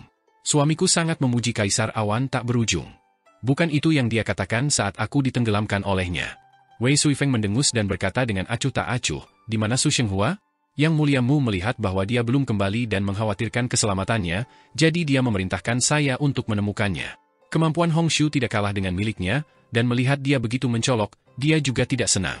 Apa hutang Dewi padanya? Kenapa kamu begitu memanjakan orang ini? Dia tidak tahu bahwa Wei Suifeng adalah orang yang menyelidiki serangan terhadap permaisuri surgawi selama era Dragon Han. Pada saat itu, Wei Suifeng adalah komandan penjaga hutan berbulu dari langit surgawi Naga Han, memimpin pasukan kereruntuhan akhir. Justru karena Wei Suifeng ada di sana, pemberontakan negeri Pangeran Naga dapat dipadamkan. Itu juga karena dia, Nyonya Yuanmu telah berkomplot melawan permaisuri surgawi dan gagal membunuhnya sepenuhnya. Permaisuri surgawi mengambil kesempatan untuk mengeluarkan roh primordialnya dari cangkangnya, dan baru pada saat itulah dia memiliki Nyonya Surgawi Yan. Wei Suifeng telah membantunya melarikan diri dari kekangan para dewa kuno. Kemudian, Wei Suifeng juga yang melindungi jenazah permaisuri surgawi, dan Wei Suifeng berhutang budi kepada Nyonya Surgawi Yan karena telah menyelamatkan tubuh aslinya. Namun, ketika Wei Suifeng menjadi Kaisar Awan tak berujung, identitasnya terungkap dan dia ditekan di penjara surgawi. Nona Surgawi yang tidak menyelamatkannya, jadi dia merasa bahwa dia tidak berhutang apapun kepada siapapun. Dia hanya berhutang banyak padanya, jadi dia tidak ingin bertemu dengannya. Hong Su datang mencari Su Shenghua, dan Dewa Kuno Taiji berkata kepada Su Shenghua, kami akan tinggal di sini secara permanen, sehingga teman Dao bisa sering datang. Su Shenghua mengakui dan berkata, saya telah mendengarkan kedua ajaran Anda dan telah memahami beberapa hal. Saya merasa bahwa kedua jalur Taiji Anda dapat berubah menjadi 10.000 jalur langit dan bumi. Namun, Anda berdua tidak dapat mencapai kesempurnaan dalam hati Dao Anda, jadi Anda harus dilahirkan lebih awal dan memasuki dunia untuk berlatih. Jalan yang Anda berdua lalui sama dengan jalan yang dilalui oleh makhluk hidup setelah awal berjalan. Ini adalah jalur formasi terbalik. Dewa kuno Yin Agung tidak bisa tidak bertanya, apa yang membalikan jalan untuk mencapai jalan itu? Su Shenghua berkata, Taiji berubah menjadi 10.000 jalur, dan dari 10.000 jalur, seseorang juga dapat merekayasa balik jalur Taiji. Taiji mencapai jalur itu sulit, Jadi ketika seseorang memasuki dunia dan memahami dao besar langit dan bumi di dunia sekuler, seseorang dapat membalikan jalur Taiji. Ini disebut membalikan jalur untuk mencapai jalur dao. Saya mempunyai dua teman dao, yang satu berjalan ke arah yang berlawanan, dan yang lainnya berjalan ke arah yang berlawanan. Jadi, ketika saya melihat kalian berdua, secara tidak sadar saya memikirkan mereka dan merasa bahwa ini adalah jalan bagi kalian berdua untuk mencapai dao. Kedua dewa kuno itu tercerahkan. Su Shenghua melanjutkan, jika kalian berdua mencari dao agung para dewa kuno, kalian dapat menuju ke kedamaian abadi. Kedamaian abadi memiliki dao Master Lin Xuan, yang mahir dalam aljabar makroskopis dan aljabar mikroskopis. Dia dapat menganalisis semua dao prasurgawi di dunia, dan prestasinya tidak tertandingi. Jika Anda ingin memahami dao pasca surgawi, Anda harus menuju ke perdamaian abadi. Dao pasca surgawi memiliki perkembangan besar dalam perdamaian abadi. Jika Anda ingin memahami dao alam, Anda harus pergi dan menemui kaisar pendiri Qin Ye. Alam daonya tidak ada bandingannya. Dewa kuno Taiji mengucapkan terima kasih dan berkata, kalau begitu, mari kita pergi ke kedamaian abadi dulu. Jika teman Dao Su kembali ke kedamaian abadi, kita bisa mengejarnya. Su Shenghua hendak pergi ketika Dewa Matahari kuno tiba-tiba berkata, teman Dao Su baru saja mengatakan kamu memiliki dua teman Dao. Yang satu berjalan ke arah yang berlawanan, bolehkah saya bertanya ada apa dengan keduanya? Su Shenghua berhenti dan berkata, salah satunya adalah Lan Yutian, seorang pemuda, dan dua lainnya akrab. Mereka adalah Qin Mu dan Yang Mulia Mu. Kedua dewa kuno itu saling memandang. Su Shenghua pergi, dan kedua dewa kuno itu menyusulnya lagi. Mereka bertanya, bolehkah saya bertanya seberapa kuat Lan Yutian? Su Shenghua berhenti dan berkata, setelah mencapai tubuh Dao, sifat Dao-nya tidak ada bandingannya. Dia menggunakan tanah kering di alam semesta sebagai tambang, batu ilahi Dao besar dari langit dan bumi, hati Dao sebagai batu asal, dan langkah kakinya sebagai pegunungan tambang. Dengan Dao besar sebagai tangga, dia mengukur langit dan bumi, naik selangkah demi selangkah untuk mencapai fondasi Dao besar. Kedua dewa kuno itu tergerak. Sebenarnya ada keberadaan seperti itu di dunia ini. Bagaimana dengan Yang Mulia Mu? Bagaimana dengan dia di hatimu? Su Shenghua memikirkannya dan berkata, Yang Mulia Mu berjalan ke arah yang berlawanan, mampu melakukan apa yang tidak bisa dilakukan orang lain dan memikirkan apa yang tidak diinginkan orang lain. Yang Mulia Mu membuka sesuatu dari ketiadaan. Dia menggunakan alam semesta di dalam tubuhnya sebagai harta ilahi, membuka istana leluhur, memerankan dunia, mengubah area penambangan, dan mencapai Dao secara terbalik. Prestasinya tidak lebih lemah dari pencapaian Lan Yutian, dan sejauh ini, dia jauh lebih kuat daripada Lan Yutian. Aku jauh lebih rendah dari keduanya dari mereka, dan setiap kali saya menghadapinya, saya merasa seperti sedang melihat ke atas gunung yang tinggi. Kedua dewa kuno Taiji sedang tenggelam dalam pikirannya. Su Shenghua pergi dan mengikuti Hong Shu untuk menemukan Wei Suifeng. Di tengah perjalanan, dia melihat seekor kucing putih mengikutinya. Kucing putih itu berjalan di samping kakinya dengan aura pembunuh. Dia mengangkat kepalanya dan berkata, Su Shenghua, menjauhlah dari Dewi, kalau tidak aku tidak akan melepaskanmu. Su Shenghua membungkuk, dan kucing putih itu ragu-ragu sejenak. Rasanya dia sangat ramah, dan mau tak mau dia melompat ke pelukannya. Kamu tidak perlu menyentuh kepalaku, aku tidak akan tertipu oleh tipuanmu. Su Shenghua menyentuh kepalanya, dan kucing putih itu tampak menikmatinya. Turunkan tanganmu sedikit. Benar, di sana. Su Shenghua berkata dengan lembut, aku punya keluarga dan tidak ada konflik denganmu. Aku tidak mempunyai pemikiran yang tidak pantas terhadap Dewi, dan Dewi serta aku juga adalah teman Dao yang bisa berbicara satu sama lain. Tujuh kecil bisa tenang. Kamu setia pada Dewi dan mencintainya, jadi Dewi tentu tahu bahwa kamu juga memiliki kekhawatiran yang sama, sehingga posisimu tidak akan berubah dan hanya akan menjadi lebih tinggi. Kucing putih itu berkata dengan sedih, saya hanya teman laki-laki, saya tidak berani berpikiran tidak pantas. Semuanya tergantung orangnya, kan? Su Shenghua menatapnya dengan tatapan hangat. Kucing putih itu tiba-tiba mendengus dan melompat menjauh dari pelukannya, mendarat di tanah. Ia mengangkat ekornya dan pergi dengan bangga. Tiba-tiba, ia berhenti dan menoleh untuk berkata, kamu bukan orang jahat, kamu tidak seperti telur buruk dari Yang Mulia Mu. Kembalilah dan beritahu Yang Mulia Mu untuk tidak memiliki pemikiran yang tidak pantas tentang permaisuri. Su Shenghua mengakui. Hong Shu memandangnya, dan setelah beberapa saat, dia berkata sambil tersenyum, Tuan Muda Shu, bagaimana bisa ada orang yang begitu sempurna seperti Anda di dunia ini? Ini seperti kehampaan, luas dan hampa, namun juga seperti dewa yang paling sempurna, membuat orang tidak bisa merasakan kebencian. Su Shenghua menghela nafas panjang dan berkata, bagaimana bunga kekosongan api matahari tidak menua? Lebih baik duduk dengan tenang dan bebas dari kekhawatiran. Kakak senior, kamu iri padaku, tapi aku masih iri padamu. Bagaimana bunga kekosongan api matahari bisa kebal terhadap penuaan? Apakah ini asal-usul nama Su Shenghua? Hongshu menikmati makna di baliknya. Tidak ada cinta di matanya, hanya kekaguman. Ketika Wei Suifeng melihat Su Shenghua baik-baik saja, dia tidak bisa menahan nafas lega. Dia segera mengucapkan selamat tinggal pada Hongshu dan tidak menunggu Su Shenghua mengucapkan selamat tinggal pada Nyonya Surgawian. Ia segera menariknya keluar dan berkata dengan suara rendah, "Untunglah kau selamat dan sehat. Ini adalah kolam naga dan sarang harimau. Jika kita tinggal di sini lebih lama lagi, bahayanya akan lebih besar. Ayo cepat kembali ke Gunung Suci 100.000. Su Shenghua berkata dengan heran, kolam naga dan sarang harimau apa? Pemandangan di sini luar biasa dan indah, sama menyenangkannya dengan tempat suci lainnya di dunia. Wei Suifeng tertegun dan menggelengkan kepalanya. Di antara ratusan ribu gunung hitam, Qin Mu melihat ke kejauhan dan melihat pilar cahaya keempat menjulang ke langit istana leluhur, tampak luar biasa megah. Setelah surga celestial membangun 11 jembatan energi roh yang besar, mereka akan memindahkan surga celestial ke istana leluhur. Dia merenung dalam diam. Ketika surga celestial bermigrasi ke istana leluhur, sungai celestial akan mengikuti langit celestial dan mengubah jalurnya. Pada saat itu, sungai surgawi mungkin akan mengalir ke rawa besar istana leluhur, memungkinkannya mendapatkan kembali vitalitasnya. Kolam besar istana leluhur adalah wilayah yang mulia Hong. Itu diputar di Suandu, dan langit berbintang Suandu tercermin di kolam besar. Sepertinya ada Suandu lain yang tersembunyi di kolam besar. Setelah surga celestial bermigrasi, sungai celestial harus kembali ke posisi semula dan mencapai puncak Suandu. Pada saat itu, akan menjadi waktu bagi surga celestial untuk meletakkan tangan mereka pada adipati surga Suandu. Dia melihat ke langit dan melihat ke kejauhan. Suandu di luar langit gelap dan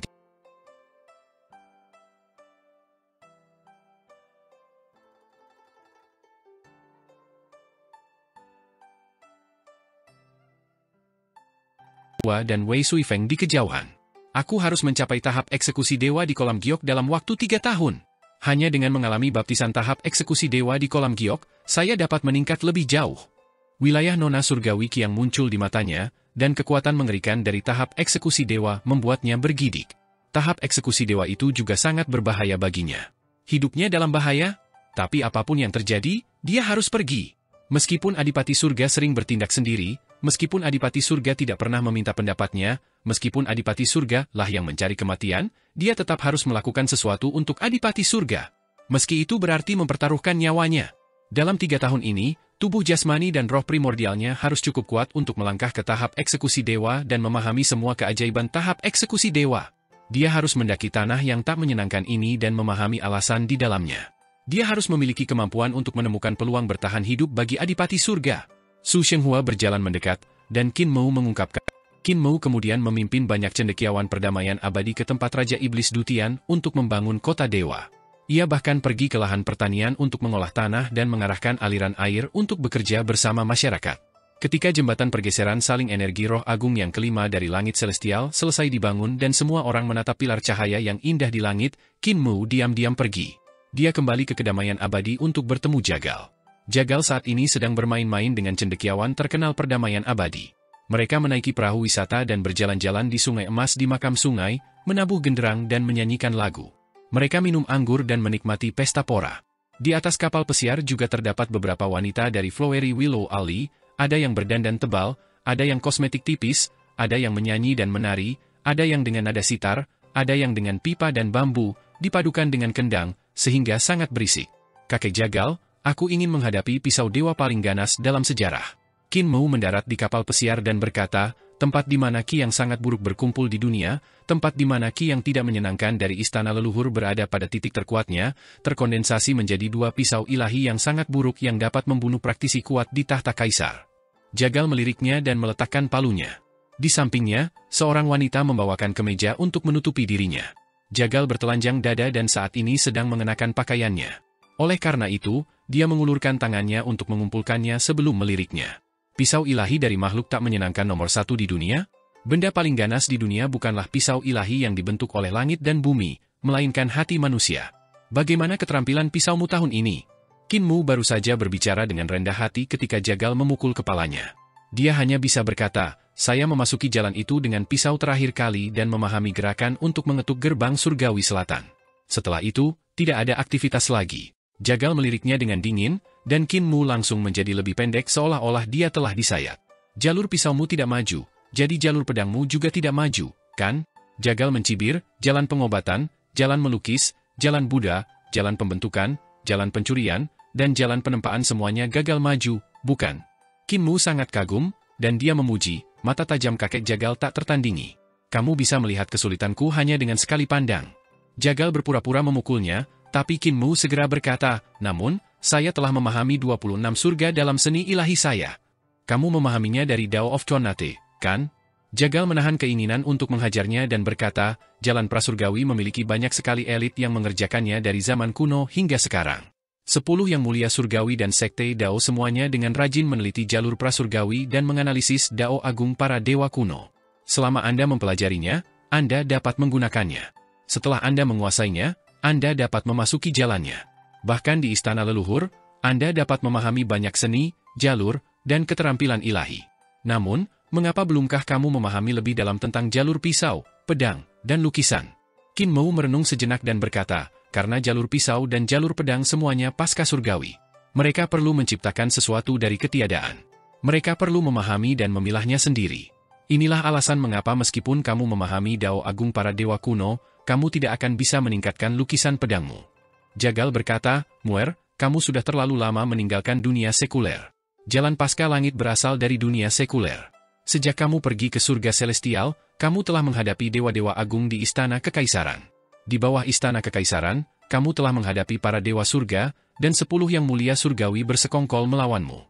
Di dunia sekuler, kamu bisa memahami cakrawala ketiga Dao pedangmu dalam beberapa tahun yang singkat, tetapi ketika kamu mencapai surga celestial, kamu tidak bisa maju lebih jauh lagi. Muer, kamu sudah sangat jauh dari jalur pasca surgawi. Aku tidak yakin apakah kamu masih bisa mempertahankan niat awal pemuda dari reruntuhan besar itu. Qin Mu mengangkat alisnya. Hati Daoku stabil, jadi aku tidak bisa melupakan hati asliku. Benar-benar, Jagal mengeluarkan pisaunya dan berencana melemparkannya kepadanya, tetapi dia menghentikan dirinya sendiri setelah memikirkannya. Dia mematahkan sepotong besi sepanjang 3 kaki dan menjejalkannya ke tangannya. Segel semua budidayamu, istana celestial, dan harta karun ilahi. Segel semuanya dan ubah kembali menjadi manusia fana. Aku akan membawamu menemui hati aslimu. Tidak perlu banyak masalah. Qin Mu berteriak pelan dan menutup harta karun ilahi embrio rohnya, menyegelnya bersama dengan roh primordialnya. Jagal meliriknya dan berkata, kamu masih memiliki tubuh jasmani yang belum disegel. 10 jari Qin Mu bergerak ke atas dan ke bawah, mengetuk seluruh bagian tubuh jasmaninya dan menutup ratusan lubang di tubuhnya. Dia langsung merasakan tubuh jasmaninya menjadi berat, dan tidak ada ki vital di tubuhnya sama sekali. Jagal melompat keluar dari kapal pesiar dan berkata dengan sungguh-sungguh, bawalah pisaumu dan ikuti aku. Qin Mu melompat keluar dari kapal pesiar dan tenggelam ke dasar sungai dengan suara keras. Sesaat kemudian, dia melayang dari permukaan sungai dan berlari menjauh. Dia akhirnya menemukan perasaan berjalan di atas ombak di sungai Surging saat itu. Tidak lama kemudian, mereka sampai di tepi sungai. Qin Mu hendak mengeksekusi ki vitalnya untuk mengalirkan air sungai dari tubuhnya ketika dia ingat bahwa dia tidak memiliki ki vital untuk digunakan. Jagal bergerak maju tanpa tergesa-gesa, dan Qin Mu cukup dekat untuk mengejarnya. Lambat laun, ia merasakan aliran angin, dan tubuhnya menjadi lebih ringan. Tiba-tiba, dia melompat ke langit dan menginjak ujung angin. Jagal datang ke kota kecil, dan Qin Mu melihat sekeliling. Ini seharusnya menjadi kota baru di River Tom, dan tidak ada kota seperti itu dalam ingatannya. Dalam beberapa tahun terakhir, perdamaian abadi berubah dari hari ke hari, dan kota-kota baru bermunculan di mana-mana. Jika Qin Mu tidak kembali ke ibu kota perdamaian abadi dalam 3 hingga 5 tahun, dia juga akan tersesat. Muer, ada seorang tiran di kota ini, pergi dan bunuh dia dengan pisaumu, tiba-tiba Jagal berkata. Qin Mu sedikit mengernyit dan berkata, kakek Jagal, negara ini memiliki hukumnya sendiri. Karena Anda adalah seorang tiran, biarkan pihak berwenang menyelidikinya. Sebagai pengajar kerajaan perdamaian abadi, bagaimana saya bisa membunuh orang tanpa izin? Jagal mengangkat alisnya dan memandangnya dengan jijik. Ia mencibir dan berkata, hati aslimu telah berubah. Saat itu di kota naga perbatasan, Qin Mu yang mengangkat pisaunya dengan marah dan menebas Fu Yueting dengan pisau, kemana dia pergi? Hukum negara, jika hukum negara benar-benar maha kuasa, lalu pengganggu apa yang ada di sana? Qin Mu menggelengkan kepalanya dan berkata, ini adalah keberanian seorang pria. Tidak ada hukum di reruntuhan besar, oleh karena itu, kita dapat menyingkirkannya dengan pisau. Namun, perdamaian abadi memiliki hukum. Pisau Dao adalah keberanian seorang pria? Jagal berteriak dengan marah, jika kita menemui ketidakadilan, kita akan menyelesaikannya dengan satu pisau. Tahun lalu, Makam Sungai ingin membangun kota baru, dan ada seorang tiran yang memiliki mata yang bisa melihat ke langit dan mengambil alih tanah. Tempat ini awalnya adalah sebuah desa dengan populasi 124 orang. Sang tiran dengan paksa membeli tanah dan memaksa penduduk desa untuk pindah. Jika ada yang tidak patuh, 6 orang akan mati dan 49 orang akan terluka. Anda mengatakan hukum negara, dan penduduk desa di sini pergi ke Makam Sungai untuk menuntut para pejabat. Tiran itu duduk diamen dan membanting meja untuk bertanya siapa yang menggugat pejabat ini. Di mana hukum negaranya?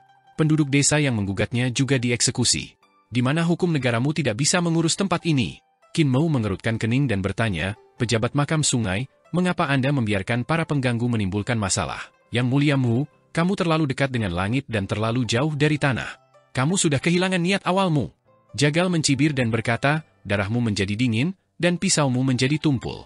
Kamu berdiri terlalu tinggi, dan kamu tidak dapat lagi melihat kegelapan dan kekotoran di sudut gelap dunia fana. Kuilmu tinggi, dan kamu berada dalam posisi yang menguntungkan secara strategis. Kamu mengendalikan tren umum dunia, tetapi kamu tidak dapat melihat naik turunnya rakyat jelata. Jika kamu adalah Qin Mo di masa lalu, apa yang akan kamu lakukan? Qin Mo mengayunkan pisau besi setinggi 3 kaki di tangannya dan berjalan ke kota. Qi dan darahnya melonjak saat dia berkata dengan sungguh-sungguh, saya masih bisa membangkitkan darah panas saya. Siapa tiran ini? Jagal berjalan di belakangnya, putra Wei Yong, Wei Qinghe. Qin Mo berhenti dan menoleh untuk melihat. Jagal mencibir dan berkata, ada apa, Yang Muliamu?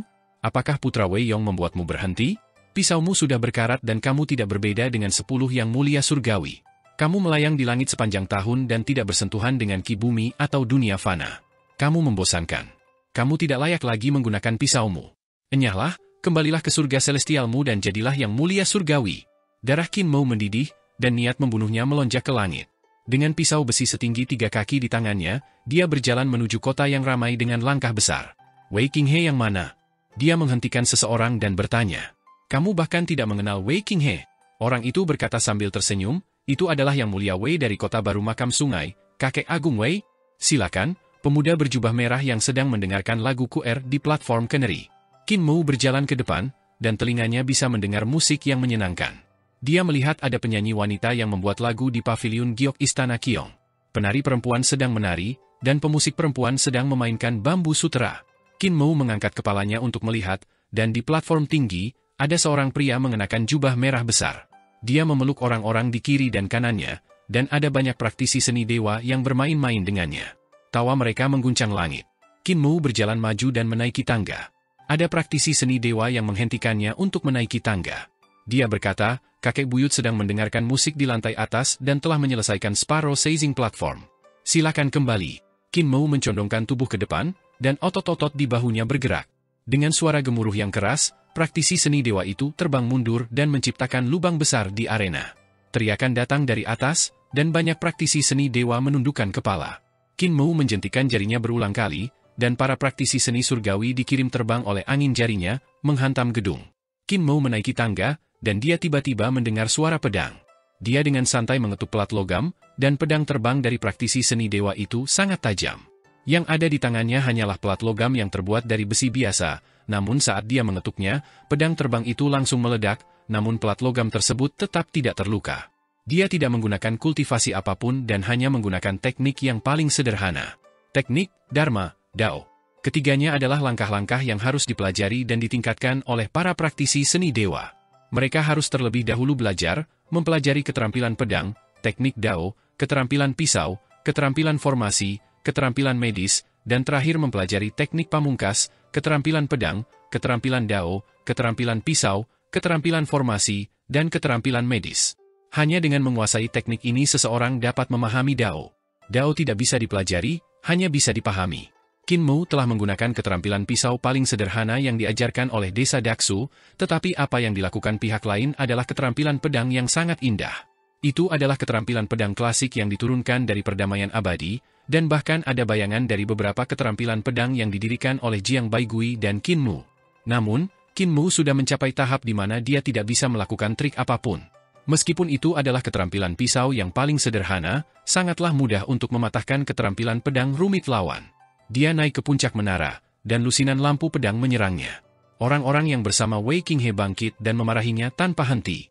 Mereka mengayunkan pedang mereka dan menyerangnya, menggunakan keterampilan pedang paling indah dari perdamaian abadi. Saat itu, keterampilan pedang ini jarang ada di dunia dan bahkan bisa dikatakan sebagai keterampilan pedang tingkat Master Kultus. Namun sekarang, semua orang bisa mempelajarinya. Qin Mu memegang potongan logam di tangannya dan dengan lembut menjentikannya perlahan. Suara ledakan terdengar saat dia terus berjalan maju tanpa henti. Di depan dan di belakangnya ada pedang terbang yang meledak. Tiba-tiba, seberkas cahaya ilahi datang menyerang.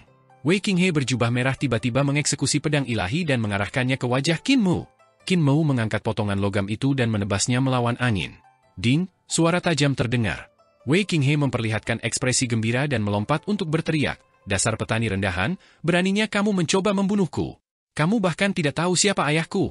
Ayahku menyayangiku dan telah lama memberiku pedang dewa untuk melindungi diriku sendiri." Potongan besi di tangan Qin Mu tidak memiliki satu retakan pun, tetapi retakan pada tiba-tiba muncul di pedang ilahi. Itu kemudian meledak dengan keras dan hancur di tanah. Wei Qinghe tercengang. Qin Mu berjalan ke depan dan bertanya, "Putra Wei Yong, Wei Qinghe." Wei Qinghe buru-buru berkata, "Saudaraku, kamu masih muda, jangan main-main." Potongan besi di tangan Qin Mu meledak dengan cahaya pisau yang menyilaukan. Dia mengangkat tangannya, dan pisaunya jatuh. Jejak darah muncul dari bahu kiri Wei Qinghe hingga tulang rusuk kanannya, dan tubuh bagian atasnya meluncur ke bawah secara diagonal. Terjadi keributan di atas panggung, dan para penyanyi, penari, dan musisi semuanya lari ke segala arah. Pengikut Wei Qinghe terbang ke udara satu demi satu dan memekik, "Segera lapor pada Tuan Besar Wei bahwa Tuan Muda telah terbunuh." Qin Mu menghilangkan noda darah di lembaran besi dan duduk dengan berani. Dia menuang secangkir anggur untuk dirinya sendiri dan menunggu dengan tenang. Jagal mengungkapkan ekspresi kekaguman dan berkata, "Kamu kembali lagi. Aku merasa bahwa pemuda Qin Mu yang telah keluar dari desa Daksu, Wei Yong itu adalah teman baikmu ketika kamu masih muda dan kalian memiliki persahabatan yang mendalam. Apakah kamu tidak takut bertemu dengannya jika kamu membunuh putranya?" Membunuh Wei Qinghe tidak ada gunanya. Qin Mu tanpa ekspresi dan berkata, "Saya akan mentraktir Wei Yong minum dan menilai pisau hukum saya." Jagal menoleh, merepotkan. Dia juga duduk dan menuang secangkir anggur untuk diminum. Belakangan, dia merasa terlalu merepotkan untuk minum dengan cangkir anggur, jadi dia membuang tutup teko anggur dan meminumnya sepuasnya. Di River Tom City di kejauhan, cahaya ilahi bersinar, dan kekuatan ilahi meluap ke langit saat mereka melaju. Dewa gemuk turun dari langit dan mendarat di arena, mengguncang seluruh bangunan. Dewa gendut itu tampak menakjubkan ketika dia berteriak, "Siapa yang membunuh putraku tercinta?" Tepat pada saat ini, 3 hingga 5 sinar cahaya ilahi turun dari langit dan menampakkan sosok beberapa dewa. Mereka maju selangkah dan berteriak, "Dari mana datangnya hama ini, hingga berani melakukan pembunuhan?" Tidak perlu menginterogasinya karena membunuh pejabat istana kekaisaran. Eksekusi saja dia di tempat. Dewa gendut itu memandang pemuda yang duduk di belakang mayat putranya dan tidak bisa menahan gemetar. Lemak di wajahnya juga mulai bergetar. Saat dewa-dewa itu hendak maju, Wei Yong tiba-tiba mengulurkan tangannya dan memblokir orang-orang itu. Orang-orang itu bingung dan mengira dia ingin membalas dendam secara pribadi kepada putranya, jadi mereka mundur ke samping. Wei Yong berjalan ke depan dan membuka mulutnya untuk berkata, "Saudara Qin, Saudara Wei, panggil saja aku pengajar kerajaan." Qin Mu mengangkat tangannya dan berkata dengan acuh tak acuh, "Aku membunuh putramu. Kamu dan aku telah berteman selama bertahun-tahun. Ketika aku keluar dari reruntuhan besar saat itu, teman pertama yang aku buat adalah kamu. Kamu dan aku naik kapal untuk menyeberangi Sungai Emas dan pergi ke ibu kota untuk mengikuti ujian kehormatan. Dalam perjalanan, kami bertemu dengan pemberontakan dari sekte penunggang naga dan beberapa perkelahian. Bisa dikatakan itu adalah persahabatan hidup dan mati. Aku membunuh putramu dan merasa sangat bersalah, jadi aku menuangkannya secangkir anggur untuk menunggumu meminta maaf." Wei Yong berteriak, "Beri saja dia pelajaran. Mengapa kamu membunuhnya? Aku tidak akan minum anggurmu. Terserah kamu mau minum atau tidak." Qin Mu berdiri dan berkata dengan sungguh-sungguh, "Ada terlalu banyak ketidakadilan di dunia ini. Aku bisa bertindak seperti manusia biasa dan menggunakan pisauku untuk berjalan. Aku bisa mengambil kepala anakmu dan membiarkan darahnya berceceran 5 langkah. Aku adalah pengajar kerajaan dan memiliki kemampuan ini. Namun, rakyat jelata hanya bisa membiarkan putramu menindas dan menipu mereka, membuatku bisa memahami keberanian manusia biasa. Pisau manusia biasa hanya bisa digunakan dalam waktu singkat. Pisau itu tidak bisa menguasai dunia dan tidak bisa menguasai dunia. Itu sebabnya saya telah memahami pisau hukum, mohon bimbing saya, Saudara Wei." Lembaran besi di tangannya menyatu, dan cahaya pisau memenuhi seluruh bangunan. Hukumnya ketat, dan hukum negara serta dao seperti garis besar surgawi Suandu di tangan Adipati Surga. Itu seperti rantai Youdu di tangan penguasa bumi dan itu bisa menyedot jiwa manusia. Itu membangkitkan kebenaran langit dan bumi, memadamkan kejahatan dan kekuatan yang menakjubkan. Perdamaian abadi ingin mendirikan negara dengan hukum dan peraturan. Dengan hukum, kami akan mengandalkannya, dan kami tidak akan membicarakan bantuan. Hanya dengan satu gerakan, Qin Mu melambaikan tangannya dan membuang potongan logam itu. Dia menikamnya di depan Wei Yong dan berjalan melewatinya. Kamu tidak mengajari putramu dengan benar dan menyebabkan masalah bagi tetanggamu. Laporkan sendiri kepada Kaisar. Pangkat resmimu akan dikurangi 3 tingkat dan gajimu akan didenda selama 10 tahun. Jika hal seperti itu terjadi lagi, aku akan menggunakan pisau hukum untuk membunuhmu. Hati-hati. Qin Mu keluar dari kanari platform dan melihat ke belakang. Wei Yong berdiri di atas menara dengan linglung, memandangi potongan logam itu. Jagal berjalan dengan langkah besar dan berjalan berdampingan dengannya. Dia memuji, kultivasimu di alam Dao terlalu tinggi, sehingga keterampilan pisaumu berkembang. Kamu bahkan bisa menggunakan kekuatan senjata dewa pada sepotong logam. Qin Mu menjadi linglung dan menggelengkan kepalanya lagi. Ini bukanlah sesuatu yang patut dipuji. Dibandingkan dengan para praktisi seni dewa biasa ini, wawasan, pengetahuan, hati Dao, dan landasannya jauh melampaui mereka. Bahkan jika dia diberi tongkat kayu kecil, dia akan mampu menghancurkan senjata dewa tersebut. Jagal berkata sambil tersenyum, saat kamu memahami pisau hukum kali ini, jelas sekali bahwa kamu menurunkan prestise saya dan mengatakan bahwa saya hanya memamerkan kekuatan saya. Namun, saya berjalan dengan pisau dan hidup di dunia persilatan dengan cepat. Qin Mu terdiam. Setelah beberapa saat, dia berkata, kakek Jagal seharusnya sudah mengetahui tentang Wei Qinghe sejak lama, jadi mengapa kamu tidak menggunakan pisau biasa untuk menyingkirkannya dan malah meninggalkannya untuk aku singkirkan secara pribadi? Jika saya melakukannya, itu akan selalu menjadi tindakan sembrono.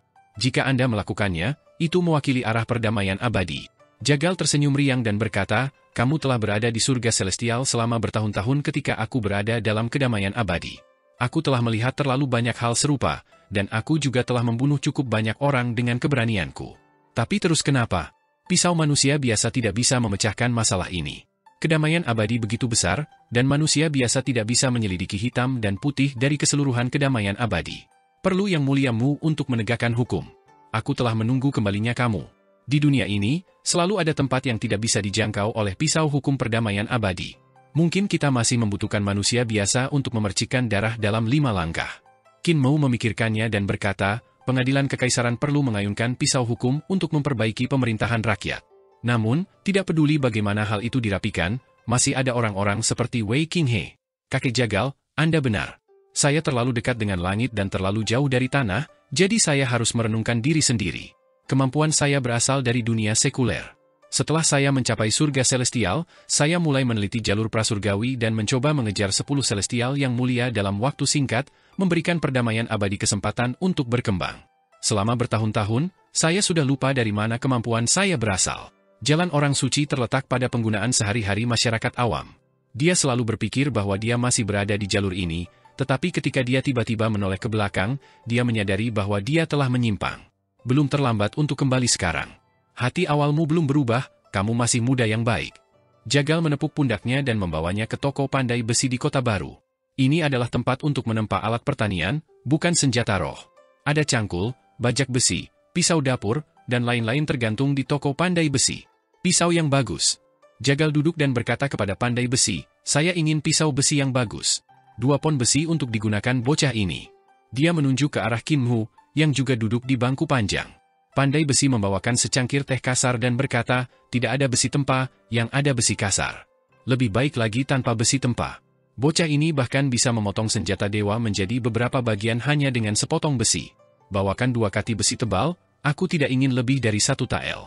Aku tidak ingin dia memotong orang terlalu mulus, jadi biarkan bocah ini bertarung sendirian. Jagal meminum tehnya. Teh kasar ini terasa hambar, tapi dia meminumnya dengan nikmat. Tarik alat bantu dia dan bantu dia. Pandai besi memandang Qin Mu dengan curiga dan melihat pakaiannya luar biasa. Dia berkata sambil tersenyum, ini putramu yang mulia, bagaimana dia bisa melakukan pekerjaan dangkal seperti itu? Qin Mu meminum tehnya dan berkata sambil tersenyum, saya juga seorang pandai besi saat itu. Mengapa Anda masih memiliki alat pertanian ini di toko Anda? Bukankah Anda memiliki senjata roh untuk penggunaan sehari-hari? Bahkan jika saya makan abalon dan makanan lezat sepanjang tahun, saya tetap harus makan teh biasa dan nasi putih. Pandai besi berkata sambil tersenyum, lagi pula, rakyat jelata tidak begitu kaya. Harga makanan dalam beberapa tahun terakhir terlalu murah. Mengundang para praktisi seni dewa untuk membantu panen atau mempekerjakan mereka untuk menggunakan senjata roh setiap hari untuk panen itu terlalu mahal, dan tidak semua orang mampu membelinya. Beberapa tahun ini, para praktisi seni dewa itu punya uang, jadi uang apa yang dimiliki rakyat jelata? Menggunakan peralatan pertanian ini untuk bekerja bisa menghemat sejumlah pengeluaran. Qin Mou meminum tehnya diam-diam dan tidak menghabiskannya setelah waktu yang lama. Tiba-tiba, dia mengangkat kepalanya dan meminumnya sekaligus. Dia meletakkan mangkuk besar itu dan berdiri. Ayo, tarik tiupannya. Aku akan menempanya. Pandai besi memilih beberapa potong besi tebal untuk membantunya. Qin Mou menggunakan palunya, dan pandai besi itu tidak bisa tidak memujinya ketika dia melihat tekniknya, benar-benar seorang pandai besi yang ahli. Jika kamu membuka toko, bisnis orang tua ini akan hancur olehmu. Qin Mou menempa pisau besi tebal. Besi setebal 2 kilogram itu sepertinya ditempa dari besi hitam olehnya, mengeluarkan cahaya dingin dan hawa dingin yang mengancam. Jagal tahu cara memainkan nada dan berkata, tidak perlu mencari lagi. Muer, ayo pergi. Kita telah menemukan hati pertama kita, saatnya melatih pisaumu. Qin Mou tidak mengikutinya dan berkata, saya masih memiliki beberapa hal yang perlu saya selesaikan. Jantung Jagal sedikit bergetar, dan dia berhenti untuk melihat ke langit. Pandai besi senang melihat mereka berdua begitu murah hati. Dia tiba-tiba mengangkat kepalanya dan melihat bintang di langit. Sekarang saat siang hari bolong, sebenarnya ada cahaya bintang, dan cahaya bintang sangat menyilaukan. Sungguh aneh. Cahaya bintang sedang bergerak, dan ada 100 bintang kecil yang mengelilingi salah satu bintang besar. Saat cahaya bintang semakin dekat, bintang-bintang itu menjadi semakin jelas. Cahaya bintang turun dari langit dan mendarat di River Tom New City. Itu adalah pejabat sipil Pengadilan Kekaisaran Perdamaian Abadi, pejabat yang bertanggung jawab atas Kementerian Pengangkatan. Pejabat Kementerian Personalia memberikan penghormatan kepada Imperial Preceptor. Ratusan pejabat itu memeluk Menteri Kepegawaian Kementerian dan membungkuk serempak. Tidak perlu formalitas. Qin Mou mengangkat tangannya dan membuka segel pada budidayanya. Dia memandang pandai besi yang tercengang dan berkata, jika saya meminjam toko Anda, saya pasti akan membayarnya kembali. Pandai besi buru-buru mendorongnya ke ruang dalam, dan Qin Mou mengeluarkan logam ilahi dan material ilahi dari istana leluhur. Dia mencium dan memalsukannya di depan semua orang. Menteri Kementerian Personalia dan para dewa Kementerian Personalia mengangkat kepala untuk melihat, dan mereka melihat tulisan undang-undang melayang di udara. Mereka menyebar dari bengkel kecil ini dan menyebar ke seluruh River Tom City. Penulisan undang-undang tersebut diiringi dengan suara agung Dao yang terus bergemuruh. Seolah-olah ada hakim yang tidak memihak yang meneriakkan hukum perdamaian abadi. Di kota baru River Tom, banyak orang berjalan ke jalan dan mendengarkan suara-suara yang melantunkan hukum. Mereka tidak bisa tidak terpesona. Wei Yong dan para dewa makam sungai juga tidak pergi. Mereka melihat tulisan hukum yang jatuh dari langit dan dalam keadaan linglung. Seiring dengan penempaan dan pembacaan Qin Mou, tulisan-tulisan hukum dihancurkan menjadi pisau ilahi olehnya. Itu menjadi hukum besi dan menjadi kekuatan pisau ilahi. Setelah waktu yang lama, Qin Mou menyebarkan api ilahi dan membuang palu besinya. Dia memegang pisau hukum di tangannya, dan suaranya bergema di seluruh kota. Dia berkata dengan sungguh-sungguh, pejabat Kementerian Personalia, maju dan terima pisaunya. Pejabat Kementerian Personalia maju, dan Menteri Kementerian Personalia membungkuk dan mengangkat tangannya. Apakah hukum perdamaian abadi diatur oleh manusia atau hukum? Apakah diatur oleh hukum lama atau hukum yang berlaku saat ini? Apakah hukum perdamaian abadi yang lama masih sesuai dengan zaman sekarang? Jalur, keterampilan, dan seni ilahi perdamaian abadi harus diubah, jadi haruskah hukum perdamaian abadi diubah? Teknik yang baik di masa lalu, jika ditempatkan di dunia sekarang, apakah sudah menjadi kejahatan? Bagaimana kita menghukum kejahatan? Bagaimana kita meningkatkan kebaikan? Bagaimana kita mencapai keadilan? Tidak mungkin untuk sepenuhnya meninggalkan supremasi manusia, jadi bagaimana kita mencapai keseimbangan antara supremasi manusia dan supremasi hukum? Apakah anggota parlemen itu disiplin, taat hukum, dan pantas? Tuan Kementerian Personalia, hukum itu berkaitan dengan kemauan rakyat? Hati rakyat adalah pisaunya, pisau dewa terkuat. Mereka dapat menebas 1 atau 2 pejabat korup, dan mereka juga dapat menghancurkan negara yang kuat. Semua adipati mengkhawatirkan hati rakyat. Hari ini, saya akan mengajari kalian atas nama Istana Kekaisaran, dan saya akan mempercayakan reformasi hukum kepada kalian. Qin Mou membungkuk dan memberikan pisau hukum. Menteri Kementerian Personalia maju dan mengangkat pisau dewa dengan kedua tangannya. Dia menundukkan kepalanya dan mundur untuk berdiri bersama para pejabat. Ia berkata dengan sungguh-sungguh, dimanapun hukum berada, Kementerian Kepegawaian akan melewati api dan air agar tidak mengecewakan hati rakyat. Qin Mu mengikuti Jagal dan meninggalkan River Tom City, mengikuti setiap langkahnya. Kali ini, pemberian pisau ke kota baru akan menyebabkan keributan di perdamaian abadi. Reformasi hukum pasti akan digalakkan, dan bahkan mungkin akan mengembalikan perdamaian abadi ke situasi politik yang jelas. Kakek Jagal, kemana kita akan pergi selanjutnya?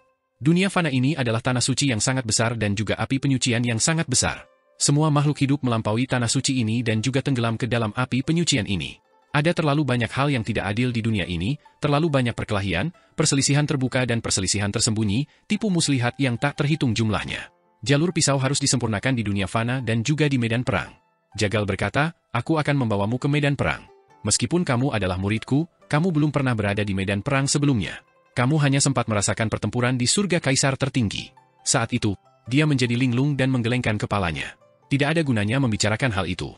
Qin Mu bertanya dengan rasa ingin tahu, karena kakek Jagal mengatakan sesuatu, mengapa kamu tidak melanjutkan? Jagal ragu-ragu sejenak dan melihat bahwa dia tidak seserius sebelumnya. Dia memberikan pisau hukum kepada Kementerian Personalia, dan hati Dao Qin Mu menjadi lebih kuat. Jagal juga ikut berbahagia untuknya, jadi dia tidak menyembunyikannya darinya. Saat itu, saya masih dianggap sebagai seorang sarjana. Meskipun saya tinggi dan tegap, saya banyak membaca, dan tulisan, puisi, dan lagu saya semuanya sedikit terkenal. Pergi ke medan perang. Ratusan cendekiawan dari Jiangnan yang pergi bersamaku kembali. Dia berkata dengan getir, hanya aku. Qin Mu menepuk pundaknya. Jagal menghela nafas dengan gemetar dan berkata, pisau di medan perang berbeda dari pisau yang biasa kamu gunakan. Pisau di medan perang adalah pisau pembantaian dan juga pisau penebusan. Qin Mu sedikit terkejut dan mencari bimbingan. Jagal berkata, pisau itu membunuh musuh dan menyelamatkan gunung dan sungai di belakang mereka, orang-orang yang tinggal di gunung dan sungai. Pisau manusia biasa, darah berceceran 5 langkah dan dendam dengan cepat. Pisau di medan perang, berlari ribuan mil, darah mengalir dari kedua tangan, ada banyak orang yang hidup. Ikuti aku ke medan perang untuk bertemu rekan-rekanku. Hati Qin Mu bergetar, dan dia mengikutinya. Mereka melakukan perjalanan selama puluhan hari dan sampai di medan perang di perbatasan selatan. Setelah 10 yang mulia surgawi mengambil alih alam primordial, tekanan terhadap perdamaian abadi meningkat secara eksponensial. Gelombang kekuatan pertama yang menyerang kedamaian abadi berada di bawah yang mulia Huo dari wilayah selatan. Kemanusiaan dan setengah dewa bercampur untuk menyerang perdamaian abadi, menyerang kota dan menjarah tanah. Para dewa dan praktisi seni dewa ini berasal dari surga selatan, dan mereka adalah manusia dan setengah dewa dari surga selatan. Jagal dan Qin Mu mengganti nama mereka dan mendaftar untuk bergabung dengan tentara. Tentara lawan juga manusia, kata seorang prajurit dengan suara gemetar sambil melihat ke arah tentara lawan. Jangan menyimpan pemikiran seperti itu. Seorang tentara tua menghiburnya dan berkata, pikirkanlah, di belakangmu, ada kedamaian abadi. Orang-orang kedamaian abadi. Jika kamu memperlakukan musuh di sisi lain sebagai manusia, yang akan mati adalah kamu dan orang-orang yang perlu kamu lindungi. Seseorang terengah-engah dan mengayunkan kakinya. Dia sangat gugup hingga wajahnya berubah menjadi hijau dan dia tidak bisa bernapas. Ini pertama kalinya aku berada di medan perang. Dulu, aku selalu mengikuti pelajar lain untuk berlatih dan tidak pernah benar-benar pergi ke medan perang. Ikuti saja aku nanti. Seorang prajurit tua dengan bekas luka pisau di wajahnya berkata sambil tersenyum, apakah kamu masih ingat apa yang guru kami ajarkan kepadamu di kelas? Saat kamu melihat seseorang mengibarkan bendera di langit, kamu berdiri. Saat kamu mendengar genderang, kamu memukul genderang terus-menerus dan bergerak maju. Saat genderang berdetak lebih cepat, kamu lari dan menyerang. Saat kamu mendengar mingdu, kamu berhenti. Saat kamu mendengar genderang ditabuh, kamu mundur. Selain itu, akan ada orang yang mahir dalam kesadaran mengirimkan kesadaran mereka ke dalam pikiran kita. Tidak akan ada kesalahan apapun. Veteran yang terluka itu menatap Qin Mu lagi dan menyerahkan pipa air kepadanya. Dia berkata sambil tersenyum, kamu tidak terlihat gugup, bisakah kamu menjadi seorang prajurit tua? Ini bagus. Qin Mu mengambil asap air dan menghirupnya. Saya pernah ke medan perang kaisar tertinggi surga sebelumnya dan bertarung untuk sementara waktu. Medan perang kaisar tertinggi surga? Itu terjadi lebih dari 20 tahun yang lalu. Veteran berwajah bekas luka itu menjadi segar kembali, dan dia melambaikan tangannya. Datanglah ke sisi saudara ini nanti, kita semua akan datang. Praktisi seni surgawi lainnya berkumpul, dan veteran berwajah bekas luka itu terkekeh. Ada seorang prajurit tua yang pernah ke surga kaisar tertinggi. Saat kita bertarung nanti, kita akan menyerang formasi musuh bersama-sama. Jika kita mengikutinya, peluang kita untuk bertahan hidup akan lebih tinggi. Ayo, semua orang saling mengingat wajah satu sama lain, kita harus menjadi akrab satu sama lain. Mengapa kita harus mengingat wajah satu sama lain? Di medan perang, situasinya selalu berubah. Bukankah lebih mudah untuk mengenali pakaian satu sama lain dari suaranya? Tanya seorang praktisi seni dewa muda perdamaian abadi. Veteran yang terluka itu melihat wajahnya masih kekanak-kanakan dan tersenyum. Ini bukan untuk membedakan antara teman dan musuh di medan perang, ini untuk bertarung. Dia tidak menjelaskan lebih lanjut. Namun, Qin Mu tahu arti di balik kata-katanya. Alasan mengapa rekan-rekannya mengingat wajah satu sama lain adalah untuk membersihkan medan perang setelah pertempuran dan mencari mayat. Kata-kata ini terlalu mengejutkan, jadi veteran itu tidak menjelaskan lebih lanjut. Perang di perbatasan selatan sudah sangat mendesak. Prajurit baru seperti mereka harus berlatih selama 3 hingga 5 bulan untuk membiasakan diri satu sama lain sebelum mereka dapat memasuki medan perang. Namun, kekuatan Yang Mulia Huo menduduki wilayah selatan, dan serangannya terlalu ketat.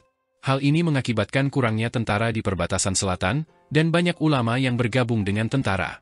Kerugian di garis depan terlalu besar, dan para sarjana ini tidak punya waktu untuk mengasah diri sebelum pergi ke medan perang. Dibandingkan dengan surga selatan di bawah Yang Mulia Huo, kedamaian abadi masih memiliki terlalu sedikit praktisi dan dewa seni surgawi. Seorang tentara seperti 10 tentara. Bendera berkibar di langit, dan para prajurit bangkit satu demi satu untuk melihat bendera tersebut. Tadi terdengar suara benturan armor, tapi sekarang, selain suara bendera yang berkibar di langit, tidak ada suara lain. Sesaat kemudian, genderang pertama dibunyikan, dan kapal terbang naik ke langit. Binatang perunggu di dasar kapal memuntahkan api, dan ada juga mobil terbang yang melaju kencang di tanah. Suaranya langsung menjadi berisik. Mobil-mobil terbang itu berlari sejauh 300 yard di tanah, dan roda-rodanya perlahan-lahan meninggalkan tanah. Mobil-mobil terbang itu membubung ke langit, dan para praktisi seni dewa di dalam mobil terbang itu sangat bersemangat. Di depan semua orang ada pelet pedang dan pelet pisau dengan berbagai ukuran. "Jangan bergerak dulu, itu bukan bendera infanteri kita," kata veteran berwajah bekas luka itu dengan gugup. Pandangannya masih terfokus pada pasukan besar di langit, dan kapal terbang yang berjumlah puluhan ribu tidak cepat di langit. Namun, di depan mereka, pasukan surga selatan sudah melonjak seperti banjir. Praktisi seni dewa manusia, dewa, dan setengah dewa di surga selatan terpecah menjadi 2 kubu. Ras manusia berada di depan sementara pasukan setengah dewa berada di belakang mereka. Setengah dewa itu memiliki tubuh besar dan fisik yang kuat. Mereka dilahirkan dengan segala macam penampakan, dan di depan tentara ada kapal terbang surga selatan. Ada lebih banyak kapal, dan semuanya ditempa dari logam dewa. Haluan kapal berbentuk burung berwarna merah terang atau burung phoenix berkepala 9. Itu adalah kapal kuno dari surga celestial. Pasukan surga selatan tidak memiliki mobil terbang. Ketika kedua pasukan masih berjarak 300 mil satu sama lain, tentara perdamaian abadi di utara adalah yang pertama melepaskan tembakan. Meriam asal sejati mengumpulkan energi di kapal terbang, dan pancaran cahaya menembus langit, mengeluarkan sinar cahaya yang luar biasa, membuat medan perang menjadi gelap. Hal itu dikarenakan cahaya meriam yang terlalu terang sehingga menyebabkan matahari di langit kehilangan sinarnya. Tempat-tempat lain langsung menjadi gelap. Di belakang mereka, gelombang kegelisahan datang dari pihak infanteri. Tiba-tiba, tabuhan genderang infanteri terdengar, dan pasukan garda depan di depan mereka sudah mulai bergerak keluar. Saat ketukan genderang menjadi lebih padat, para praktisi seni dewa di depan pasukan garda depan sudah mulai berlari ke depan, maju 10 langkah sekaligus. Keributan ini dengan cepat menyebar ke pasukan tempat Qin Mu dan yang lainnya berada. Veteran itu berteriak, "Semuanya, jangan berlarian, jangan berdesakan di tempat yang banyak orangnya. Menyebar sebanyak mungkin. Ingat, jangan pergi terlalu jauh dari kelompok kita. 30 yard, paling banyak 30 yard." Mereka mulai berlari. Di depan mereka, kapal-kapal terbang menyeret api turun dari langit dan jatuh ke tanah, menciptakan bola api besar. Selanjutnya, suara dan gelombang udara dari ledakan tersebut melonjak ke segala arah. Kapal perang di depan sudah melakukan kontak dekat dengan kapal terbang. Meskipun jarak tembak kapal terbang selatan lebih rendah daripada perdamaian abadi, kapal-kapal itu ditempa dari logam ilahi dan kaya serta mengesankan. Kapal-kapal terbang tersebut mampu menahan serangan sinar meriam, dan meskipun cukup banyak dari mereka yang dirobohkan, mereka masih berhasil menyerbu ke dalam jarak tembak pihak mereka sendiri dengan sinar meriam dan langsung menembak. Batasan selatan masih gelap, dan kapal-kapal kedua belah pihak mengubah arah di langit, melaju naik dan turun. Lambung kapal perdamaian abadi masih sedikit lebih tipis, dan tidak sekaya dan sombong. Kapal yang diledakkan juga cukup banyak. Pada saat ini, mobil-mobil terbang bersilangan dari belakang kapal-kapal terbang, melaju kencang dan membantai jalan mereka menuju medan perang. Mereka dengan gesit menghindari sinar meriam kapal musuh dan bergegas menuju kem musuh. Tiba-tiba, kesadaran agung muncul. Pedang terbang membasuh tanah. Qin Mu dan yang lainnya yang berlari di belakang mengangkat kepala mereka untuk melihat dan melihat jutaan pedang terbang turun dari mobil terbang. Lampu pedang miring itu seperti hujan lebat di depannya, langsung menghanyutkan lebih dari 100 mil. Di kapal terbang surga selatan, para dewa bangkit dan menyerang mobil terbang tersebut. Ada juga dewa perdamaian abadi yang terbang ke depan untuk mencegat mereka, dan seni dewa para dewa di langit akan jatuh dari waktu ke waktu. Dimanapun mereka mendarat, orang-orang akan menjadi kacau balau. Melawan para dewa, kemampuan para praktisi seni dewa masih terlalu lemah dan tidak berarti. Mereka hanya bisa mengandalkan keberuntungan. Para prajurit infanteri dari kedua belah pihak terus berlari dengan liar. Kini, para prajurit infanteri belum memasuki tahap bentrokan langsung, namun tanah sudah dipenuhi mayat. Seseorang di samping Qin Mu tiba-tiba tersandung oleh mayat di medan perang. Qin Mu hendak berhenti ketika dia melihat orang itu tenggelam oleh banjirnya praktisi seni surgawi. "Hati-hati dengan pedang yang mengalir," teriak veteran yang terluka itu. Cahaya pedang melesat dari depan dan terbang melewati mereka. Ada orang di belakang yang tidak bisa mengelak tepat waktu dan langsung tertembus. Tubuh mereka terbang tinggi ke angkasa. Lampu pedang secara bertahap menjadi lebih padat dan mereka telah mencapai medan perang di depan.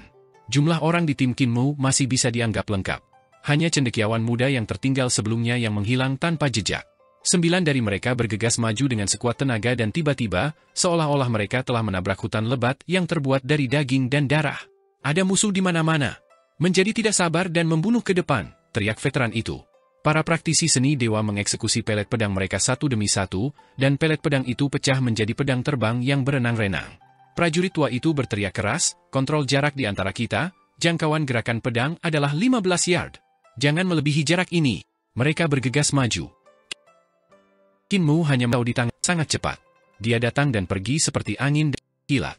Dia mengangkat tangannya dan pisaunya jatuh dengan cara yang sederhana dan gesit. Hancurkan divine art musuh, itu semudah membalikkan telapak tangannya. Ketika veteran itu melihatnya memegang pisau, mau tak mau dia sedikit terkejut. Dia ahli di sekolah teknik pertempuran. Dia berteriak dengan keras, "Jangan takut pada mereka." Keterampilan pedang dan seni dewa bocah cilik di surga selatan bahkan tidak bisa dibandingkan dengan kita. Keterampilan pedang dan seni dewa kita dikembangkan oleh 2 generasi pengajar kerajaan. Keterampilan pedang dan seni dewa yang telah kalian pelajari semuanya unggul. Medan perang menjadi lebih redup karena semakin banyak musuh yang muncul. Qin Mu maju dan mundur dengan pisaunya, terkadang ke kiri dan terkadang ke kanan. Dia melintasi 15 yard, dan dalam jarak 15 yard, dia tak terkalahkan. Dia bahkan bisa membantu orang lain dalam tim yang sama untuk membantu mereka membunuh musuh yang kuat. Mereka membantai saat mereka memasuki pengepungan dan masih seperti layar yang menerobos ombak, membuat lebih banyak lagi praktisi seni dewa perdamaian abadi untuk bergegas maju. Bendera berkibar di langit, dan para jenderal perdamaian abadi yang bertanggung jawab atas zona perang ini melihat momentum pisau tajam di pasukan mereka. Mereka segera mengibarkan bendera dan mengerahkan beberapa kendaraan terbang untuk membantu mereka dari angkasa. Kereta terbang itu melaju kencang, dan cahaya pedang yang tak terhitung jumlahnya melesat ke arah musuh yang datang dari segala arah. Qin Mu dan yang lainnya mendorong maju dengan sekuat tenaga, dan tekanan semakin kuat. Ada banyak sekali musuh yang mati di tangan mereka. Tiba-tiba, mereka merasakan tekanannya mereda, dan ketika mereka melihat sekeliling, mereka terkejut dan gembira saat mengetahui bahwa mereka telah keluar dari pengepungan dan membelah musuh menjadi 2. Di belakang mereka ada banyak praktisi seni dewa perdamaian abadi yang mengikuti mereka keluar dari pengepungan dan membelah pasukan manusia di surga selatan. Tentara surga selatan yang dibelah oleh mereka sudah berada dalam kekacauan. Kekacauan menyebar seperti wabah. Selama musuh terpotong-potong, mereka bisa melakukan pengepungan. "Lihat ke depan." Tiba-tiba, seorang praktisi seni dewa muda berkata dengan suara gemetar, "Apa yang ada di depan?" Semua orang mengangkat kepala untuk melihat, dan senyuman di wajah mereka yang bercampur darah membeku. Mereka melihat setengah dewa surga selatan yang tak terhitung jumlahnya membentuk pasukan yang membentang sejauh ribuan mil. Binatang primordial besar yang tak terhitung jumlahnya muncul di pasukan mereka, tetapi mereka tidak mengeluarkan suara apapun. Baju besi emas itu mempesona mata orang-orang. Setengah dewa surga selatan ini jauh lebih kuat daripada tentara manusia surga selatan. Selain Qin Mu dan yang lainnya, lebih banyak praktisi seni surgawi perdamaian abadi menerobos formasi musuh dan mendekati sekitarnya. Secara bertahap, jumlah orang bertambah, tetapi semua orang terdiam dan membeku di tempat. Mereka tidak terburu-buru maju. Mereka tercengang. Dorong senjata dewa-dewa selatan. Tiba-tiba, suara berat datang dari perkemahan setengah dewa di seberang. Mereka melihat 2 binatang besar memekik ketika mereka mencoba yang terbaik untuk menyeret kereta dewa besar ke depan formasi. Di gerbong itu ada pagoda besar yang memiliki 9 lapisan dan dipenuhi api. Senjata ilahi dewa utara adalah 5 panci guntur, sedangkan senjata ilahi dewa selatan adalah menara api. Pagoda ini ditempa dari tanah leluhur Dewa Selatan, altar api suci 9 tingkat, dan ditempa dengan mengumpulkan semua api di dunia. Sebelum bencana perdamaian abadi, senjata ilahi Dewa Selatan telah jatuh ke dalam perdamaian abadi. Ketika kekuatan senjata ilahi ini meledak, bagaimana apinya bisa mencapai 10.000 mil? Mereka bisa menyempurnakan segalanya. "Mundur," seseorang berkata dengan suara gemetar. Saat ini, tidak ada suara dering logam. Sebaliknya, yang terjadi adalah pemukulan genderang. Ketukan genderang menjadi semakin padat, namun tak satu pun praktisi seni dewa perdamaian abadi yang maju. Menghadapi senjata ilahi Dewa Selatan, semua orang ketakutan. Drumnya berdetak lebih cepat. Di pasukan Kinmu, tatapan semua orang tertuju pada wajah veteran yang terluka itu, menatapnya dengan penuh harap, menunggu perintahnya untuk mundur. Selama dia melarikan diri, semua orang akan melarikan diri. Veteran itu menatap tatapan penuh harapan mereka dan tiba-tiba menyeringai. Bekas lukanya tampak menyeramkan saat dia terkekeh. Saudara-saudara, di belakang kita ada kedamaian abadi. Di belakangmu ada kedamaian abadi. Di belakangmu ada istrimu, anak-anakmu, orang tuamu, dan orang tuamu. Ikuti aku, persetan dengan mereka. Kita tidak sabar menunggu mereka membunuh kampung halaman kita. Dia bergegas keluar, dan di depannya, senjata roh yang tak terhitung jumlahnya menari-nari di udara saat mereka mendatanginya. Prajurit tua itu meraung marah dan mencoba yang terbaik untuk membela diri. Lusinan senjata roh di tubuhnya terus bergerak maju dengan sekuat tenaga. Senjata roh yang tak terhitung jumlahnya menenggelamkannya. Saat senjata roh dicabut, tidak ada tulang yang tersisa di medan perang. Lingkungan sekitar sunyi. Tidak ada yang berani mengambil langkah maju. Tang besar itu menarik pagoda yang menyala itu, dan bagian depan dan belakang Kinmu dipenuhi dengan tentara yang mundur. Tiba-tiba, orang lain bergegas maju dan ditenggelamkan oleh senjata roh yang tak terhitung jumlahnya. Setelah itu, lebih banyak orang bergegas maju. Bahkan sebelum mereka terjatuh, lebih dari selusin orang bergegas maju, mencoba memblokir senjata suci Dewa Selatan. Kelompok demi kelompok orang berjatuhan, namun masih ada orang yang terus-menerus berlari ke depan. Orang-orang dari perdamaian abadi tidak pernah kehilangan rasa haus darah mereka. Api berkobar di hati Kinmu, dan dia mengangkat pisaunya untuk berteriak. Dia berjalan maju, dan kecepatan langkah kakinya perlahan meningkat. Di belakangnya, 7 orang yang tersisa bergegas maju bersamanya. Suara mereka naik dan turun saat mereka berteriak, "Di belakang kita ada kedamaian abadi. Di belakang kami ada ayah dan ibu kami, serta istri dan anak kami. Aku tidak bisa membiarkan senjata ilahi Dewa Selatan memasuki kedamaian abadi. Mayat kita seperti puncak yang tidak dapat diatasi, menghalangi musuh di depan mereka." Lebih banyak tentara perdamaian abadi bergegas mendekat, dan teriakan mereka memenuhi langit. Di sisi lain, pasukan setengah Dewa Surga Selatan meraung dan bergerak, menunggu musuh kehabisan tenaga. Mereka menyerang mereka, dan Kinmu mengacungkan pisau besinya untuk memblokir senjata roh yang tak terhitung jumlahnya yang datang ke arahnya. Namun, rekan-rekannya masih berjatuhan satu demi satu. Namun, ada orang lain yang mengambil alih posisi rekan mereka yang gugur dan membawanya maju. Di belakang kita ada kedamaian abadi. Dia bergegas maju dengan sekuat tenaga, dan rekan-rekannya yang mengenakan jubah yang sama memblokir pisau untuknya. Mereka memblokir serangan musuh untuknya, dan masing-masing dari mereka jatuh di medan perang. Dia lupa bahwa dia adalah yang mulia surgawi, lupa bahwa dia memiliki kekuatan untuk mengubah dunia, melupakan seni ilahi yang telah dia pelajari, dan melupakan kultivasi yang tersegel di dalam tubuhnya. Dia hanya punya satu pisau, tapi dia punya banyak teman di sekitarnya. Banyak orang mengelilinginya dan bergegas menuju senjata ilahi Dewa Selatan. Orang-orang jatuh satu demi satu, dan lebih banyak orang datang menggantikan mereka. Namun, jumlah orangnya masih berkurang. Pada akhirnya, mereka menerobos pengepungan dan sampai di depan senjata ilahi Dewa Selatan. Kinmu mengerahkan kekuatan di kakinya dan melompat ke udara. Tubuhnya melewati 2 binatang besar, dan pisau besi di tangannya menghantam senjata Dewa-Dewa Selatan dengan kejam. Biarkan dia pergi. Seorang jenderal setengah dewa tiba-tiba menghentikan setengah dewa di sekitarnya dan mencibir. Pisau besi Kinmu menghantam senjata ilahi Dewa Selatan dan pecah berkeping-keping. Tubuhnya terjatuh, dan hanya gagang pisau yang tersisa di tangannya. Kinmu melihat sekeliling dengan bingung. Di sekelilingnya ada rekan-rekannya yang menjaganya. Di luar ada banyak setengah dewa yang memandang mereka dengan mengejek. Di belakang kita ada kedamaian abadi. Rekan-rekannya masih berteriak keras saat mereka maju satu demi satu, mencoba menebas senjata penghancur dunia ini. Setengah dewa itu memandang mereka dengan dingin dan tidak bergerak. Di belakang kita ada kedamaian abadi. Kinmu mencengkeram pisau yang patah itu dengan erat. Ini adalah pisau perlindungan, pisau pembantaian di medan perang. Ada sebab yang besar, kejahatan yang besar, namun juga kebaikan yang besar. Cukup, bunuh mereka, kata jenderal setengah dewa itu dengan acuh tak acuh. Tiba-tiba, Kinmu mengangkat pisaunya yang patah dan meraung dengan marah. Ototnya menonjol, dan cahaya pisau yang menakutkan langsung melintasi medan perang. Pisau patah di tangannya tidak lagi memiliki ujung yang tajam, tetapi memiliki cahaya yang menakutkan. Cahaya ilahi sebenarnya tercurah dari pisau patah yang ditempa dari besi biasa, dan itu adalah cahaya ilahi yang cemerlang. Senjata roh yang tak terhitung jumlahnya gemetar dalam cahaya pisau dan terbang ke udara. Bahkan para setengah dewa dan praktisi seni dewa yang kuat pun merasa sulit mengendalikan senjata roh mereka. Senjata roh mereka sepertinya sedang berziarah, tunduk pada roh mereka dan Dao Agung. Kekuatan senjata roh mengerumuni dan berkumpul menuju pisau patah itu. Itulah semangat dari pisaunya, dao agung dari pisaunya, tanggung jawab dari pisaunya. Di belakang kita ada kedamaian abadi. Qin Mu mematikan lampu pisaunya. Retakan muncul pada senjata ilahi Dewa Selatan, dan retakan itu semakin membesar. Bilah biadab, bilah patah, dan manusia membelah senjata Dewa-Dewa Selatan. Jagal juga berada di medan perang, melihat cahaya pisau yang menakjubkan. Ketika semua senjata roh melayang di udara, dao agung dari pisaunya bergemuruh. Dia sangat akrab dengan dao besar semacam ini.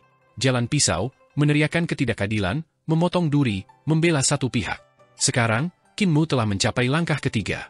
Ketika semangat perlindungan semacam itu melesat ke langit, keinginan massa berubah menjadi tembok besar dan menambah besi fana di tangan Qin Mu, memberinya kekuatan untuk menerobos segalanya. Sorak-sorai terdengar di medan perang, dan moral para prajurit perdamaian abadi tiba-tiba meningkat. Darah panas mengalir ke seluruh tubuh mereka, dan cahaya pisau serta jalur pisau yang liar dan tak terkendali memotivasi mereka. Mereka bertempur dengan gagah berani dan tanpa rasa takut saat mereka menyerbu menuju musuh. Setengah Dewa Surga Selatan sedikit ragu dan khawatir. Di medan perang, semangat ibarat keseimbangan timbangan. Jika satu sisi sedikit lebih berat, sisi lainnya akan hancur. Jarang sekali ada keseimbangan yang sempurna. Menghadapi tuan yang begitu ganas, mereka menjadi takut dan gemetar ketakutan. Mereka mulai mundur, dan bahkan pengawas angkatan darat yang berada di belakang mereka tidak dapat menghentikan mereka untuk melarikan diri. Melihat mereka melarikan diri, moral pasukan perdamaian abadi meningkat lebih tinggi saat mereka mengejar mereka. Medan perang menjadi penuh darah dan sengsara. Matahari terbenam di barat. Gunung-gunung bagaikan laut, dan matahari terbenam bagaikan darah. Pertempuran ini merupakan sudut medan perang perbatasan selatan yang luas. Ini bukanlah pertempuran yang paling menggetarkan jiwa dan paling tragis di perbatasan selatan. Ada pertempuran yang lebih menggetarkan jiwa dan tragis di perbatasan selatan. Ketika situasi pertempuran tidak lagi intens, hari sudah malam. Para jenderal dari berbagai pasukan mulai menghitung jumlah orang. Jenderal Bahsyan bertanya, di mana orang-orang yang membelah senjata Dewa Selatan? Para prajurit menemukan tim tempat Qin Mu berada. Ada 10 orang dan satu tim di perdamaian abadi, jadi hanya tersisa 3 orang. Qin Mu tidak ada di antara mereka. Beberapa cendekiawan muda menggelengkan kepala. Selama pengejaran, mereka kehilangan jejak Qin Mu. Para prajurit terdiam dan kembali melapor pada Bahsyan. Bahsyan juga terdiam. Kematian seorang jenderal dalam pertempuran adalah hal biasa. Larut malam, medan perang ditutupi oleh api hantu.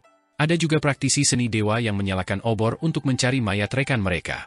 Ketiga cendekiawan muda perdamaian abadi mencari-cari, berharap melihat wajah-wajah yang dikenalnya. Baru sekarang mereka mengerti mengapa veteran yang terluka itu ingin mereka mengingat wajah rekan-rekan mereka. Dia ingin mereka memulangkan mereka setelah perang berakhir agar mayat mereka tidak kedinginan diterpa angin dingin.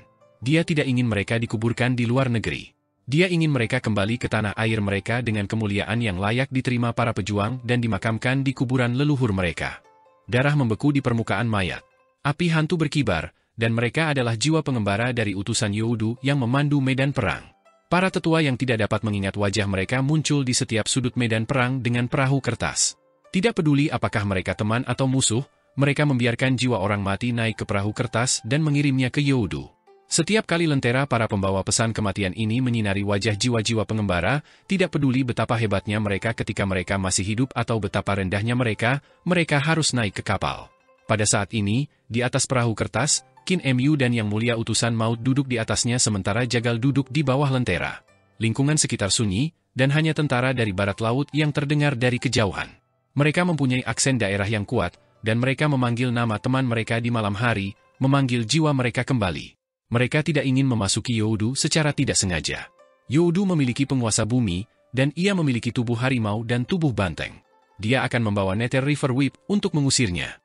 Qin Mu mendengarkan panggilan panjang itu dan sedikit terpesona. Youdu punya aturannya sendiri. Yang Mulia Surgawi Utusan Maut berkata, jika Anda ingin menghidupkan kembali begitu banyak orang, Anda melanggar aturan Youdu. Penguasa bumi tidak akan setuju. Saya secara alami mengetahui aturan Youdu. Menghidupkan kembali begitu banyak orang sekaligus berarti melanggar Dao Agung Youdu. Qin Mu berkata, namun, penghitungan bumi dikunci oleh aturan, membuat kita sangat pasif. Yang Mulia Surgawi, kedamaian abadi, bagi 10 Yang Mulia Surgawi, hanyalah sebidang tanah kecil. Yang Mulia Huo sudah mulai memobilisasi pasukannya melawan kedamaian abadi. Di masa depan, jika dia benar-benar datang, kedamaian abadi akan runtuh, dan lebih banyak orang akan mati. Jika kita membiarkan aturan membatasi diri kita sampai mati, satu-satunya hal yang menunggu kita adalah kekalahan. Penghitung bumi juga berharap untuk lepas dari kekangan Dao Besar Youdu, jadi kenapa tidak menutup mata saja? Yang mulia surgawi Anda menggelengkan kepalanya. Penguasa bumi tetaplah penguasa bumi, dan Dao Agung Youdu tetaplah Dao Agung Youdu. Kita harus tidak memihak. Orang dungu. Qin Mu tertawa karena sangat marah. Yang mulia, utusan maut, kembalilah dan beritahu penguasa bumi bahwa alasan saya membicarakan hal ini dengan Anda adalah karena kesopanan. Saya akan menghidupkan kembali orang-orang ini secara langsung, dan tidak perlu meminta pendapat penguasa bumi. Tidak masalah jika penguasa bumi setuju atau tidak, saya pasti akan melakukan ini. Tatapan yang mulia utusan maut tertuju padanya. Sayapmu sudah mengeras. Sangat sulit, suara Qin Mu juga keras. Para dewa kuno sangat menghargaiku karena aku adalah penyihir agung yang tak terkalahkan. Mereka mengharapkan aku menggunakan mantraku untuk menghidupkan kembali mereka. Bahkan jika jiwa mereka tersebar, aku dapat menarik jiwa mereka. Saat aku menghidupkan kembali umat manusia, mereka akan berbicara kepadaku tentang peraturan. Jika aku memiliki kemampuan, mengapa aku tidak bisa menggunakannya? Yang mulia utusan maut masih tanpa ekspresi saat dia berkata, banyak orang tewas di medan perang. Jika kamu menghidupkan mereka kembali, selain melawan Youdu, kamu juga akan menghabiskan kekuatan sihirmu. Berapa banyak orang yang bisa kamu selamatkan? Tubuh mereka sudah hancur. Bahkan jika kamu ahli dalam jalur penciptaan dan memperbaiki tubuh jasmani mereka, berapa banyak orang yang bisa kamu perbaiki? Sudut mata Qin Mu bergerak-gerak. Yang mulia utusan maut melanjutkan, ini hanyalah salah satu dari medan perang yang tak terhitung jumlahnya. Di medan perang lainnya, ada banyak orang mati yang tak terhitung jumlahnya. Bisakah Anda menyelamatkan mereka semua? Setiap hari, bahkan setiap saat, banyak orang di ribuan dunia dan surga telah mati. Bisakah Anda menyelamatkan mereka?